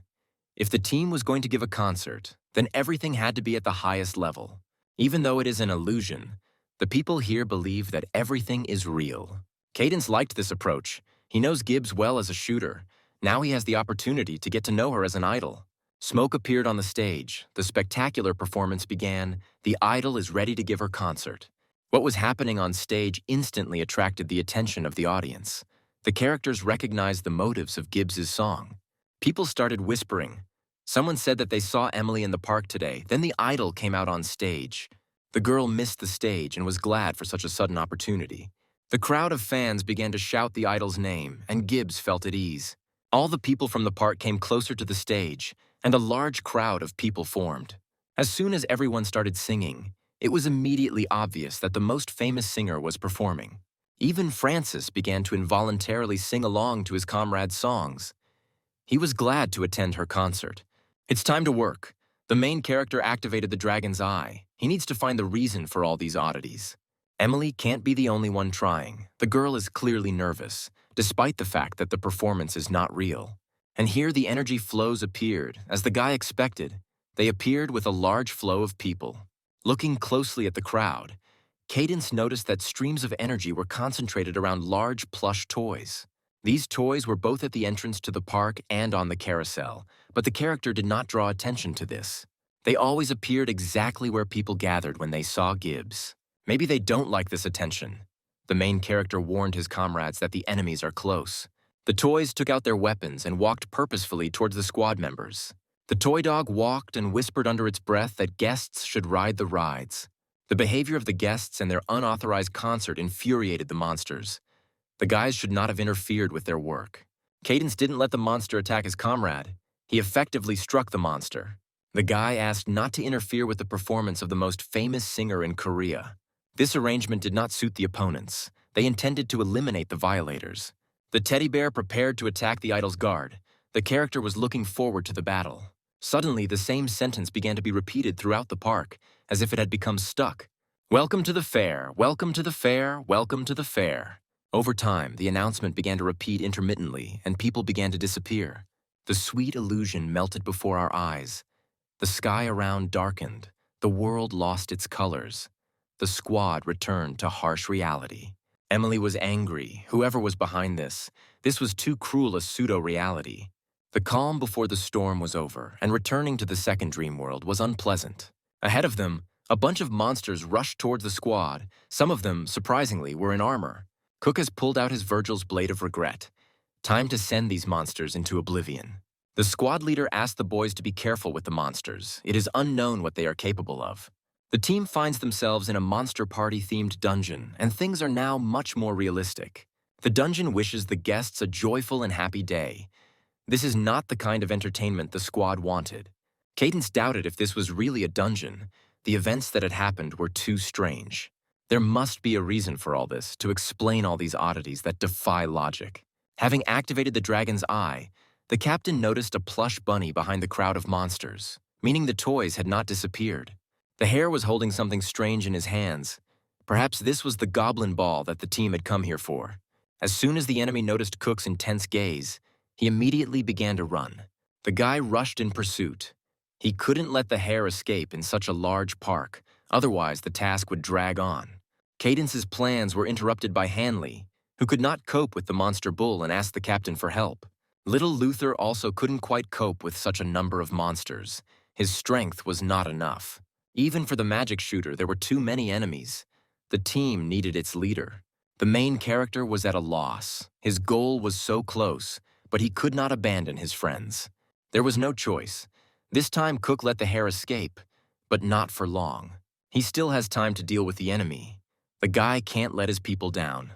Arc, Zone 3, there are 2 guards with weapons on duty. They are guarding the peace of the city. An unknown person approached the gates. The guards armed themselves. It was unknown who had been brought here this time. The stranger in armor of good quality. The people from the Ark asked the newcomer to give his name. The exhausted boy from Marlowe Carter's squad introduced himself as Elroy Fisher. The guards immediately contacted Charles Levin, who was surprised by the news that someone had returned alive from Bermuda. The captain interrogated the survivor about how he managed to escape and what happened to the rest of the squad. Elor explained that he managed to reach the Ark thanks to spatial movement. The rest are still locked up. The fair, located in the Bermuda area, as expected, turned out to be a huge trap. The group managed to find traces of the dungeon. The team estimated it to be no less than rank D. Charles asked the guy if he was sure. Fisher was sure that the dungeon was probably only rank C. Reinforcements were needed. There was no place for high-level players there.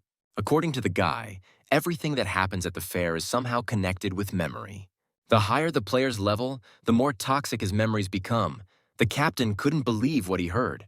Levin made a big mistake. He already sent reinforcements there, but the players are high level.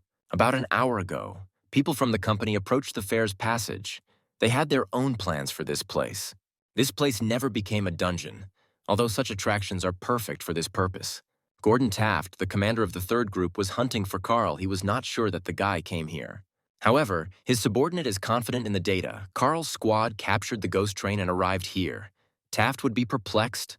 What were they thinking about? This place is called Bermuda. People often disappear here. Little is known about this area because no one has returned alive to tell the tale. That's where Carl went. He obviously knows something. The Bermuda region existed in the first dream world.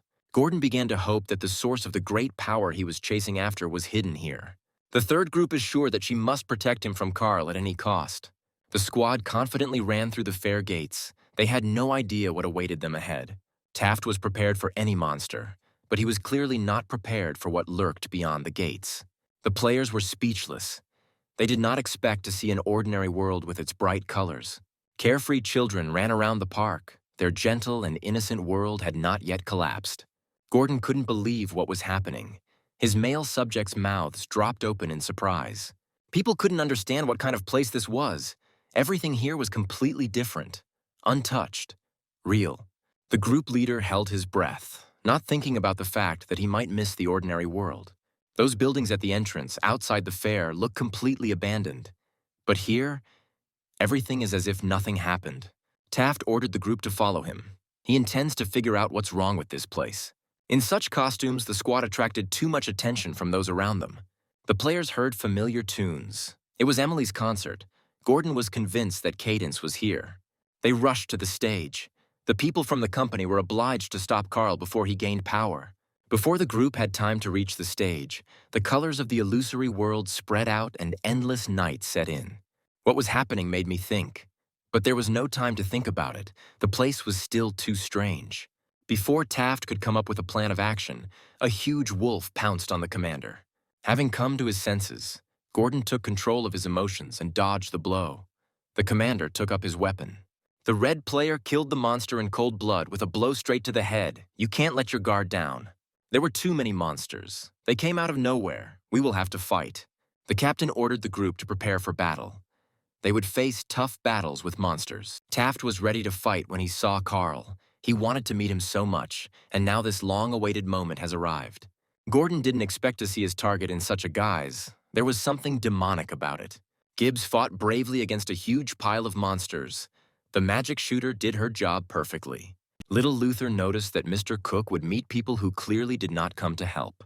A second-class goblin appeared nearby, and it greatly angered Luther, who with all his heart wanted to protect his master. How dare this impudent fellow go against his king, the lord of the goblins? The monster had no intention of signing in front of the kid. He simply threw his hammer at Luther.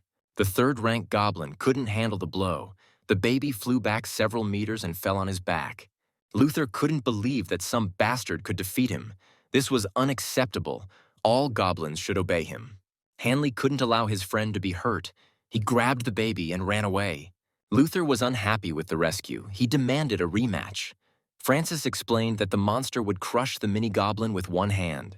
The kid was furious that he, a third-class goblin, was being whipped by a second-class goblin, and he demanded that the leather one put him on the ground. Suddenly, a giant monster appeared in front of Harley. It looked quite threatening. Francis was expecting the monster to attack. He is not a coward to run away from danger.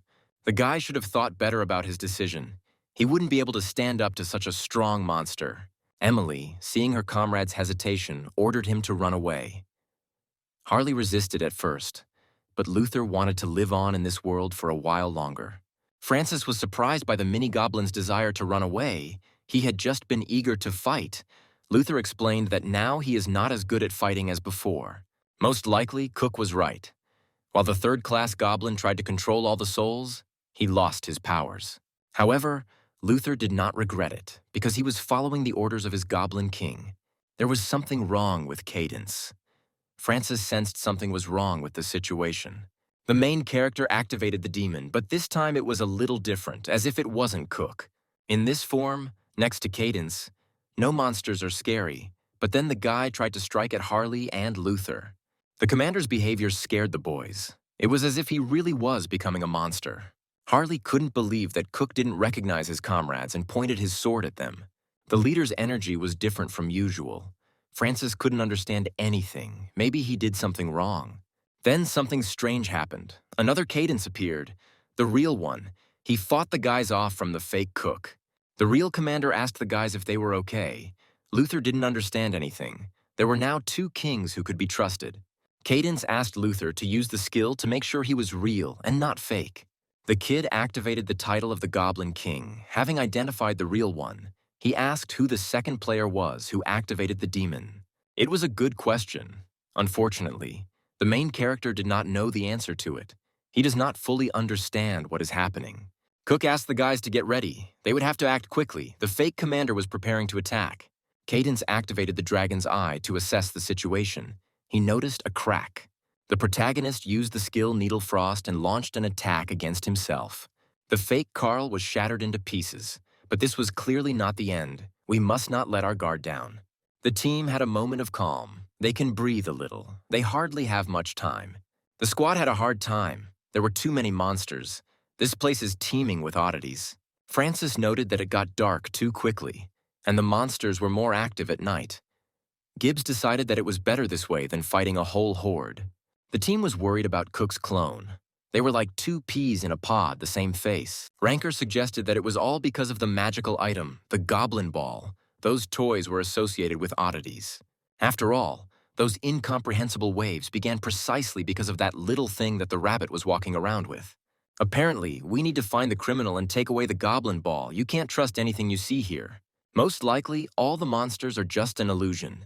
Just like those people during the day, along with all the celebration at the fair.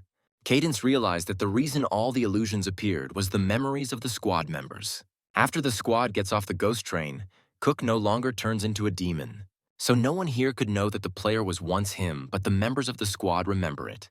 It is quite possible that this object somehow affects the memory of those present, changing the local reality. There was just one thing Cadence couldn't understand: why they singled out the memories of the demon. At first, the illusions were pleasant, in the form of a holiday at a fair, and then nightmares began, too real, up to a complete copy of the Ranker. Then Cook decided to find out how the guys felt about the image of the demon, what they thought about him. That's where the clues came in. Harley and Emily thought it was amazing and even delightful. Luther thought the appearance was a little scary. That's the whole point. The emotion that makes it easy for anyone to drag the monster into reality, that's horror. Every person is afraid of something of their own. That is how all these monsters appeared in such large numbers. And a copy of Cadence in the guise of a demon appeared as an object of fear from Luther's memories. Suddenly it dawned on the main character that if the monsters he was afraid of appeared, what would happen then? Will that dragon from the tomb incarnate into a Rank Z dungeon soon? And besides, Captain Carter must be around here somewhere. Otherwise the boys would hardly have recognized the goblin ball. In short, the party must find two things in this strange place: the captain and the goblin ball. The squad was distracted and didn't notice the attack on the players. Something fell right between Cadence and Emily. A huge centipede towered over the boys, an enraged monster, an insect that dreamed of snacking on people. Harley was in a panic. He screamed in horror. Apparently, this was his nightmare. It's strange that such a fearless player is afraid of insects.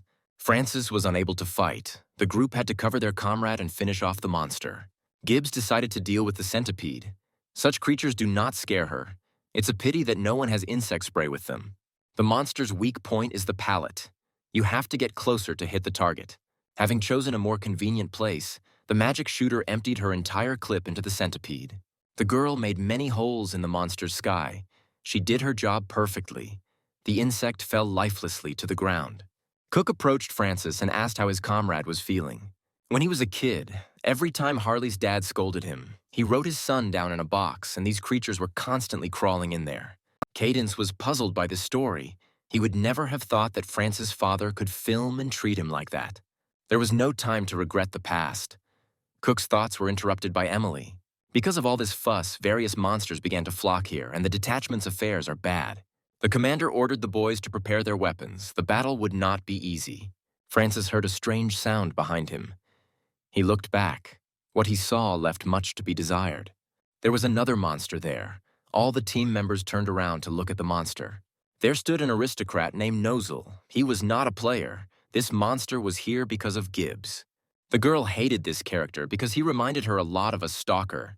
Apparently, not only monsters can appear, but also embodiments of other nightmares. The aristocrat took out his sword, preparing to attack the boys. Emily felt uneasy with such an opponent.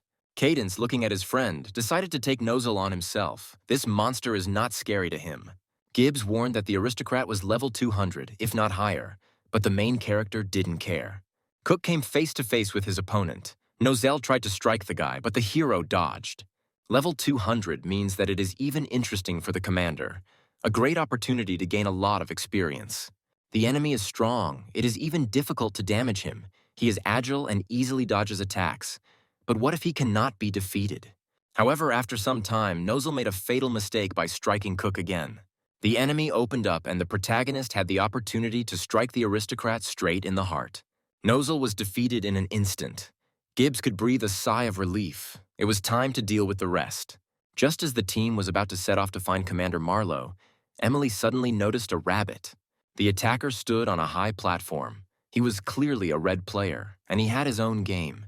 Cadence activated the calm skill. This time, the criminal will not get away from the guy. The main character couldn't let the rabbit escape this time. He can't run forever. The guy intends to get the goblin ball.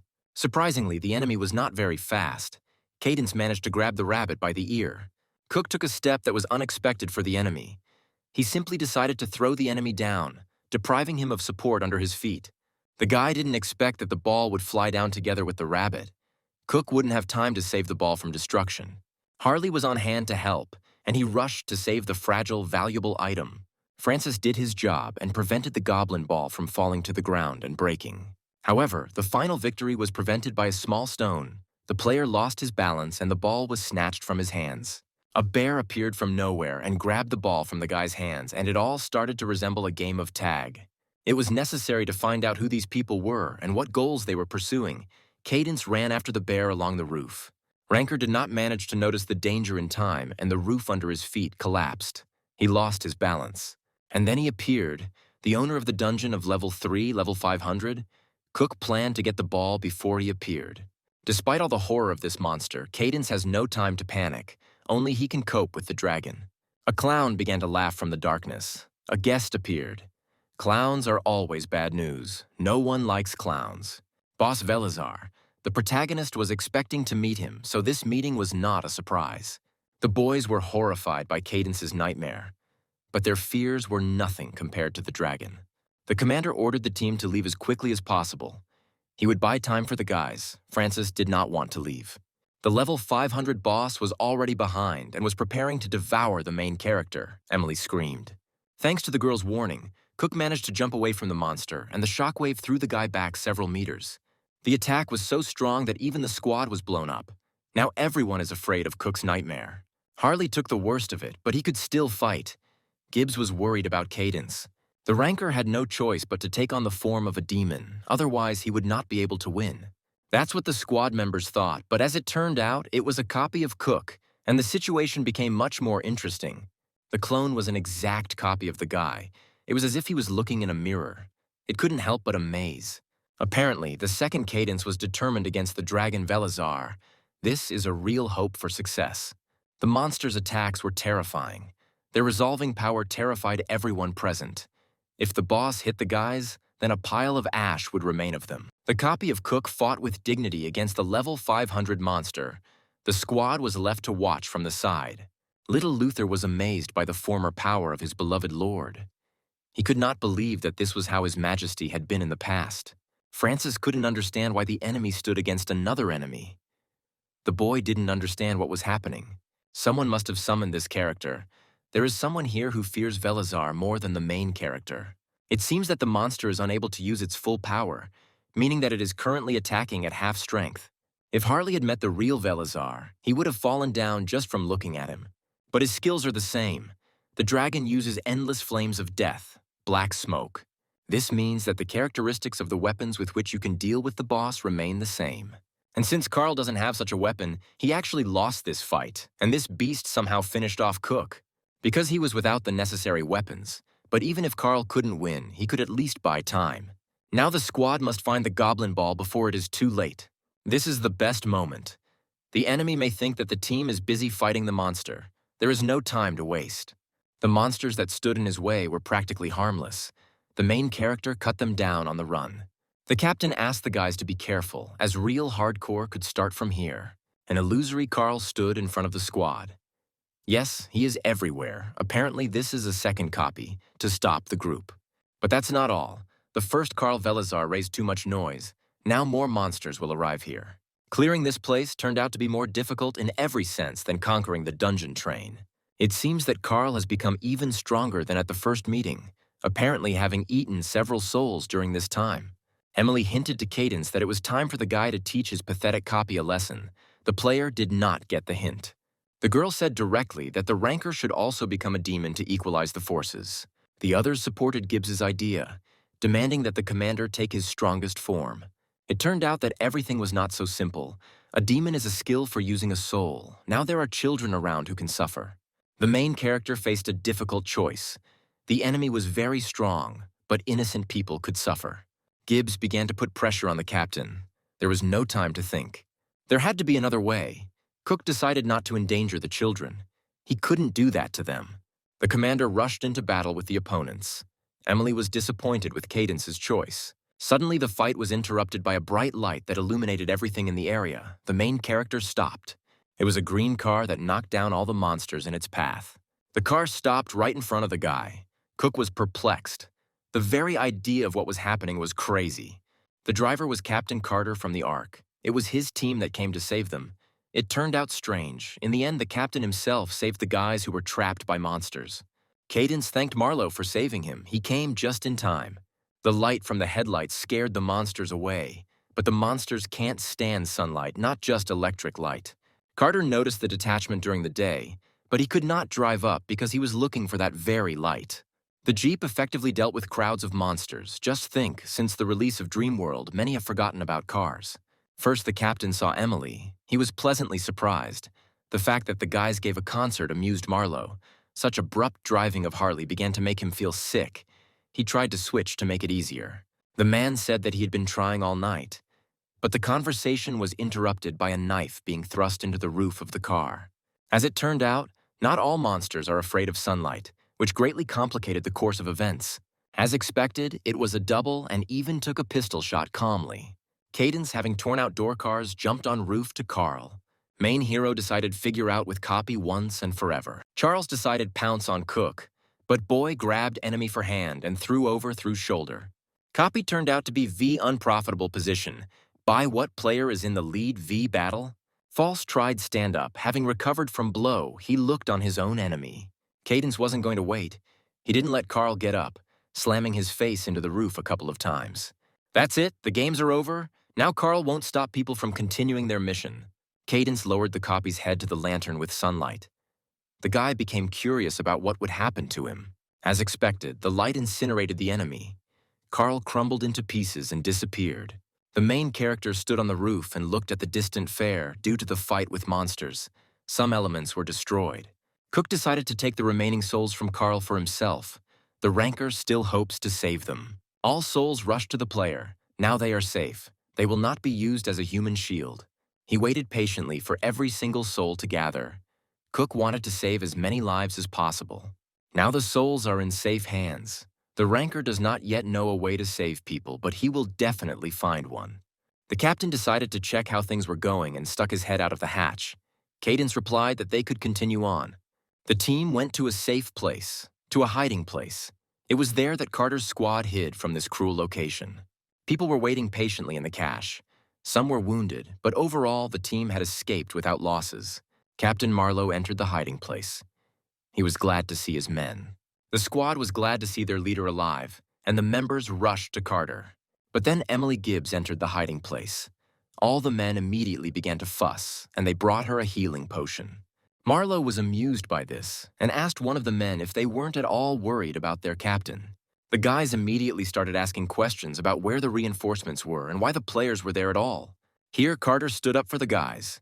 He explained that a Class Z monster had appeared outside. The captain said that Carl and the dragon he summoned fought like madmen in the duel. People were surprised. Could it be that Carl himself came here? Could it be that he was here now?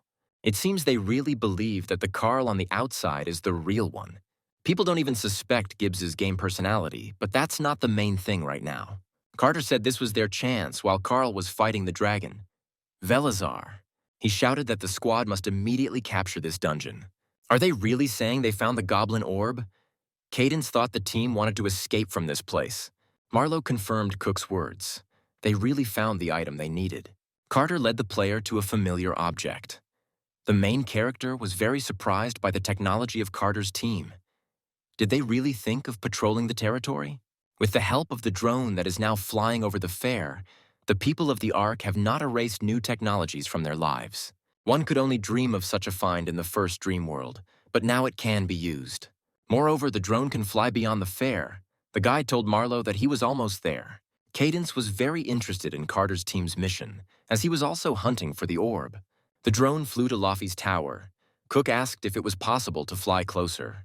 However, it is impossible to approach the building, since the squad will lose contact with the drones, as if they are in another world. A dungeon, but it's not like all the others. It has completely different rules. There is no entrance or exit. It looks like just a hole, even somewhat reminiscent of a black hole. Something went wrong. The video quality became very poor. He stopped responding to the guy's commands, and the player started getting nervous. The drone began to lose altitude. The guy could not take control of it. Cadence wondered if it could be a monster attack, but the boy didn't think it was an attack. Here, a very interesting detail was captured on camera, which provided answers to many questions. A human leg. Cook asked if he could see who it was, and that's exactly what the drone did. The guy was able to lift the camera up, and the main character saw familiar figures. The company, maybe it was they who summoned the Dark Carl. That would explain a lot. Taft destroyed the drone in one move in the most brutal manner possible. The drone was furious. His toy was destroyed. Now the squad lost the ability to observe the fair. Emily asked if this dungeon could belong to the company, but it is unlikely. If they had really created this place, Dark Carl wouldn't be here. In any case, this group must be stopped. Red players should not exist in this world. Captain Carter heard a little extra information that he wasn't supposed to know at this point. Hope slowly faded from Marlowe's eyes. He thought the squad was protected. Carter couldn't understand who had called whom, or if someone had called Carl. It seems like it's time for Cadence to tell it like it is, starting from the beginning. Taft's group didn't want anyone to notice them, but something went wrong. The captain didn't know whose drone they had stumbled upon. Those people barely escaped from the Dark Carl. Gordon's thoughts were interrupted by one of his subordinates, who pointed out something incomprehensible to the leader. He has seen many portals, but this is the first time a red player has encountered one like this. One thing Taft knows for sure, here, in this very place, all the power of the Bermuda Triangle is concentrated. This chance only comes once. If they take advantage of it, it could very well become their weapon. What if there were more creatures like Velizara? The red players wouldn't have to fear Carl. Even if something goes wrong, there's nothing stopping you from blowing up this place. You can make a breakthrough with the help of the Dungeon Flower. The company's mission is to promote dungeon breakthroughs by accelerating the conversion of weak dungeons with the Dungeon Flower. But the members of the organization also study them and turn them into weapons against players. One of such dungeons is the D-Class Ghost Train, which is the main achievement of the first group. If this works, Taft will reach the same level as the first group and earn bonuses at the same time. Gordon asked if everyone in the group was ready for promotion, and the entire squad shouted in the affirmative. The group was about to head to the portal to enter the dungeon when suddenly, Taft's plans were interrupted by someone, but he was so fast that the squad did not immediately see the enemy. It was a player in a bear costume. People were completely confused. The toy character ran into the portal, hiding from the eyes of Taft's team. Gordon was furious. He asked his subordinates why they were standing there. Carl would be arriving very soon. The players quickly understood the commander's hint and ran into the dungeon. The portal was left completely empty. All the players had gone into the dungeon. A huge monster with a big belly stood in the path of the squad. He really wanted to deal with the people. Cadence, along with Commander Marlowe, decided to deal with the monsters as quickly as possible. Cook dealt with the huge monster in 3 counts. Carter didn't even have time to start. The commander, along with Dylan, were amazed by Carl's power. They didn't expect that they would one day encounter the legendary Rancor. Carter approached the main character. He asked if it was still necessary to look for the Goblin Ball. If the team didn't know where exactly the dungeon was, then they would have to look for it, but there is no need. There must be a monster in the dungeon itself involved, as once the group successfully completes the raid, it will disappear, leaving the orb without an owner. Then Gibbs had an idea. What if those guys in suits appeared precisely because of the dungeon breakthrough and were in no way connected with it? Then nothing would happen to it during the cleanup. The dungeon is too big. Apparently everything happened because of the power that is in it. Harley wondered if this was even possible, but Cadence had no answer. He was just guessing. We must not forget that the guys are in a world where Seoul has become a location in the game. If players solve the dungeon problem, they will be able to deal with the masked guys, the fake Carl, and even the dragon. In regular dungeons, you can get a description of the location itself. But here, the situation is different. Here, for some reason, everything seems very familiar to the main character. He thought about trying again, but then something strange started to happen. Unthinkable streams of power filled everything around, something very powerful. Cook crouched closer to the ground, the streams of energy swirling into a circle. An unknown force awakened on the territory of the fair. A huge cannibal flower appeared in front of the squad. The monster decided to eat the people who were standing right in front of him. He was very hungry. Ranker couldn't allow his people to suffer. He dealt with the monster in an instant. A new quest appeared. The team was confused. The quest is right here. Quest transformation of the dungeon. Category unknown. A parasite appeared in the fair location. If all conditions are met, the system will create a theme park of the puppeteer Mary's dungeon. It is necessary to leave the fair where the dungeon is located. All conditions must be met. The reward will be life. The punishment for failure will be death. 3 unknown people, 3 men and 1 girl, emerged from the ghost train. The man thanked the man for giving the squad a ride to the right place. Jared began making money from the ghost train, using it as transportation. The man was perplexed. The boy was so young, and he had already set up a business, captured a dungeon, and now he was even driving around in it. The team went about their business. Soon they would enter a place where high-ranking players should not be. Besides, no one played the first Dream World. This means that there are no old people with a lot of experience among them. And that's why the squad is here, because their experience is only in what they were able to handle on their own. The only problem is that the team doesn't know if those 2 best, Carl and the magic shooter, came here. The squad members still couldn't believe that the magic shooter was Emily Gibbs. If they are truly invincible, then we can consider this a first-class danger zone. Oddities awaited help already at the entrance to the fair. The entrance was blocked. It was definitely open before the squad arrived. Nothing can be done. The entrance is blocked. The team decided to go a different route. People climbed up the stairs. As they exited the metro, they saw something strange, which clearly complicated the progress of the mission. Huge stems with thorns destroyed everything around. The monster was everywhere. The strangeness didn't end there.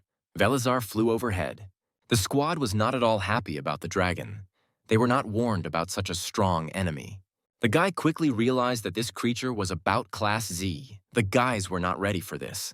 While people were thinking about the dragon, they forgot about other monsters, and the danger crept up unnoticed. Lyda grabbed the monster's stalks by the leg and lifted it up.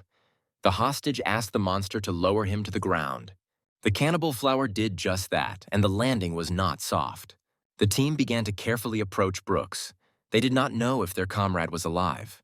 People were scared. They didn't understand what the hell was going on. Commander Dauman decided that it was a parasite, like those that appeared during the transformation of the dungeon back during training. If this place becomes a dungeon, then Seoul is finished. We need to solve the problem as soon as possible. However, the rescue team members did not even know if there was a way to stop it. At this time, the players were running away from the evil flower, which so wanted to snack on human flesh. Cadence moved away to a good distance, asking the other participants to move further away.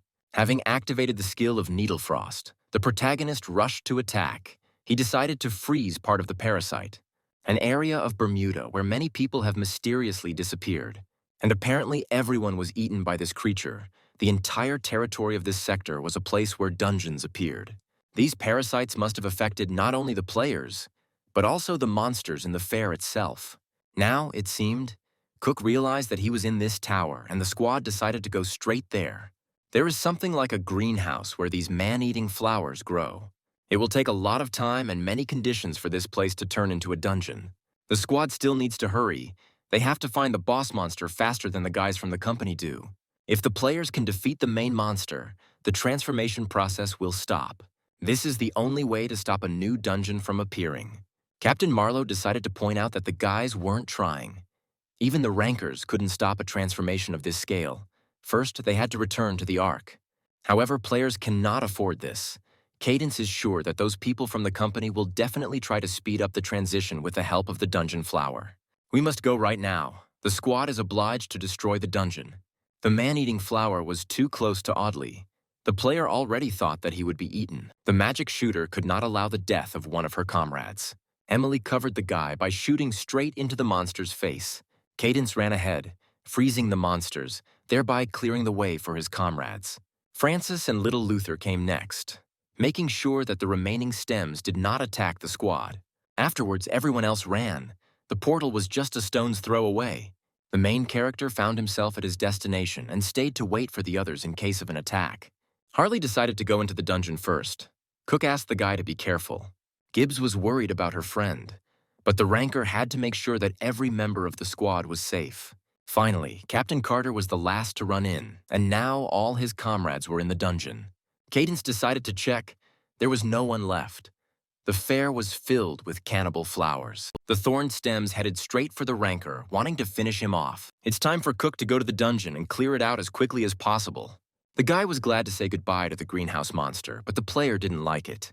A notification popped up saying that Cadence had discovered the secret greenhouse of the puppeteer Mary. Possession of the goblin hat is confirmed. The protagonist is led by an unknown stream. Cadence didn't understand at all what had happened. This had never happened before when passing through portals. Landing on her feet, Emily was puzzled. She found herself on the territory of the same fair. The girl went to look around. It seems the team was accidentally moved around the tower. Out of the darkness, an excited little Luther was running towards Gibbs. The goblin was seriously alarmed and asked Emily if she had seen the king. The kid demanded an explanation as to where His Majesty Cook had disappeared to. The gamer assumed that the ranker had been moved to another location, and she suggested that the goblin look for Cadence together. Gibbs asked the goblin if he was afraid, which put Luther in an awkward position. The kid got angry, but he was afraid of nothing. Nothing scares him. Luther is acting like a child. The goblin asked the girl to walk more slowly. Emily only now realized that she hadn't really communicated with the baby. Luther wasn't a monster to begin with. The gamer wondered if his memories had returned. The kid muttered under his breath that he was not a monster, but a proud descendant of a goblin clan. When Emily said she had never seen monsters become characters, Luther said he didn't remember or know anything. This strange situation made Gibbs wonder if the baby was asking to find Cook. Maybe Luther has some hidden quest he's trying to complete. Suddenly, the wall in front of the boys flew apart in different directions. Emily didn't know what was happening. Concrete shards were flying around. The dragon broke through the wall because he sensed people, not the best coincidence. Gibbs was seriously scared. She wouldn't be able to protect herself and Luther from Belazar. Suddenly, the Z-rank boss acted strangely. His head fell onto the concrete floor. Afterwards, the dragon completely disappeared from sight, leaving behind only dust. Apparently, Dark Carl dealt with the monster, but that didn't make the situation any easier. The copy of Cadence looked at the girl with soulless eyes. The character is clearly against the guys. There is nothing left to do but join the fight. Cook seemed to tell Emily that Velazar defeated the Dark Carl.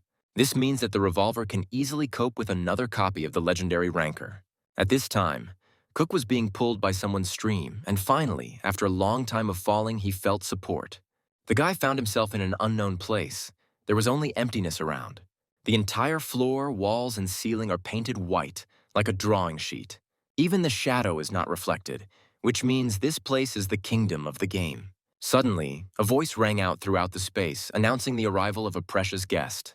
Cook grabbed the blade of regret and ran towards the sound. A man appeared in front of him. The main character was confused. The man was glad to meet him. Todd Freeman extended his hand to greet Cadence. Ranker didn't shake hands, so Todd decided to show one video first. A screen appeared out of nowhere. October 2nd, 2021, the first working day since joining the company. Todd had never been closer to his dream and promised himself to do everything he could. But life had its own plans, and he began to be late on his first day of work. Freeman was very nervous. No matter what he did, everything went wrong. He had to make 10 copies, but he made 100, and on the way home, he was driving during rush hour in the middle of a crush. The next day, Todd arrived at his workplace at dawn. It wasn't really necessary to come so early, but the guy wanted to be the best worker. Cadence found out the date. Apparently, that was the very day that Dreamworld opened the second. That's right. At 6 o'clock, Freeman entered the fair location. An unsuspecting guy was walking to work as usual and met Veselchak, the boss of the dungeon there. Todd had absolutely no idea what was happening and was frozen with fear. The boss immediately finished off the guy. At that moment, his only thought was that he had wasted his life on nonsense.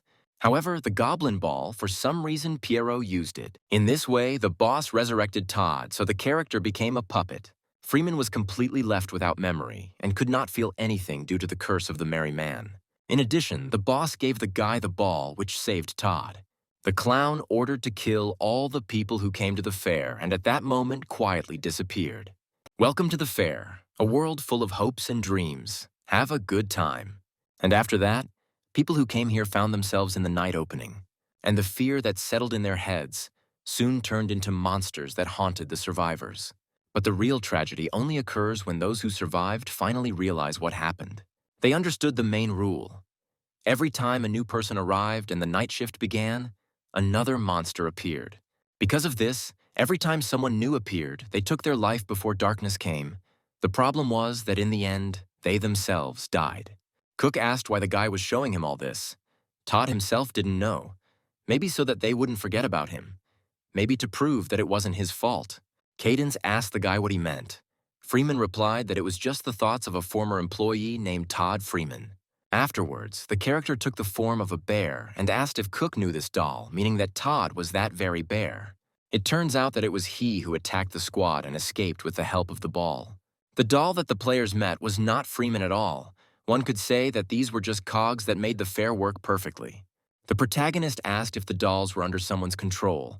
And by the way, only he knows Todd's true thoughts. The guy came to his senses about a month after the place began to look like this, wandering around the fairgrounds, and gradually began to understand what had happened. For example, that Todd died and then was resurrected, but he was just a thought tied to the ball and could not do anything. Every time the guy regained his memories, he would drag himself everywhere, trying to save the trapped people, but even that never ended well. But Todd was able to understand why there is no difference between day and night here.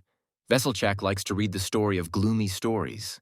Apparently, he loves the fear-filled moments that lead from a happy day to a terrifying night. It's such a strange hobby. He really enjoys watching people make extreme choices when they are struggling with pain. Every day, Freeman could feel all his emotions, which made the boy's hair stand on end all over his body. Todd was able to get through this pain and only 2 months later came to his senses, after which the narrator asked if he understood correctly that Carl was standing in front of him. The guy began to dissolve into thin air. There was little time. To escape from the shackles of the merry man meant not being able to exist even as a thought. Freeman asked Carl to do something, or rather, only he can do it. Since Cook already has the goblin hat, then this will be within his power. Todd handed Cadence the goblin orb. The protagonist couldn't believe that he was able to get the orb. Cook took possession of the goblin ball from Todd Freeman's thoughts. Now the ball belongs to the ranker. The title of goblin has been received. He has the right to make a royal engraving. First, you need to become the master of the ball. Then Cadence will be able to show his true powers. Freeman warned Mr. Carl that in order to defeat Mary, the artifact must be completely under the player's control. Also, if you get a chance to fight a boss, you can't close your eyes. You shouldn't even breathe near him. Finally, Freeman wanted to say something. He began to stutter. The guy's speech became intermittent. He was trying to say what would happen in the second dream world. Todd asked Mr. Carl to be wary of the regular updates that were carried out every year, according to the information he received from Veselchak. Cadence is in the greatest danger. Then Freeman disappears without finishing his sentence. The main character was confused. This meeting was very strange. At this time, Emily continued to fight with Dark Carl, the character deftly dodging bullets. The enemy struck right next to the girl, but she managed to jump back. The Dark Dwarf took out his daggers and decided to use them. Gibbs activated Eagle Eye to see the dagger's flight path, after which the girl gracefully dodged all of the enemy's attacks. Then the Dark Dwarf decided to use a fireball against the guys. Until the end, no one figured out what Cook's dark copy was doing. It's good that at least he's different from the real Cadence. That would have caused problems. He doesn't seem to be able to think straight, he just acts like a monster. Emily decided to test how invincible her opponent really was. The magic shooter activated the bomb skill and fired at the enemy. As it turned out, this maneuver did not cause much damage to the enemy. He was not bothered by anything. Then Emily activated the magic projectile barrage. I wonder how Dark Carl will dodge it. The guy parried most of the attacks with his sword. It seems the enemy is stronger than Cadence. But the enemy still remains a monster, unlike the real Cook. Although he has the skills of the original, he remains a dud. Time was up. Emily snapped her fingers, activating the explosive shells. The ceiling collapsed right on the enemy, and they not only knocked him down, but also dropped him onto the floor below. All that was left of Dark Carl was a broken sword and a hole in the floor. Having dealt with the fake, the guys went to look for the real Cadence. At this time, 2 people, Dylan and the drone, were running along the corridor of the fair. Someone was hunting them. It was another copy of Carl. I wonder how many of them are in the dungeon. The captain and Meg were running towards Audley, and surprisingly, Carl was also running behind them. Apparently, in this dungeon, instead of monsters, there are dark copies of Cook. Dylan asked the captain why their ally was hunting the squad. Carter replied that the monster didn't even look like one. But Marlowe himself said that Charles fought with the dragon Belisarius. Ranker caught all the monsters at the fair, including that dragon, so it seems it's time to catch players now. Ahead, in the darkness, Audley noticed someone walking towards the team. Emily was in the lead, but the team wasn't sure if she was really their ally, especially after the girl shot right next to Dylan's head. Audley realized that it was Mrs. Emily Gibbs. If it were a monster, it would not have missed. The girl hoped that she arrived on time. It was nice to meet someone other than Dark Carl. Cadence was trying to deal with the goblin ball, namely, to take possession of it. It seems it's time to brand myself to gain more power. The protagonist spilled his blood on the goblin ball. Now he is the owner of the item.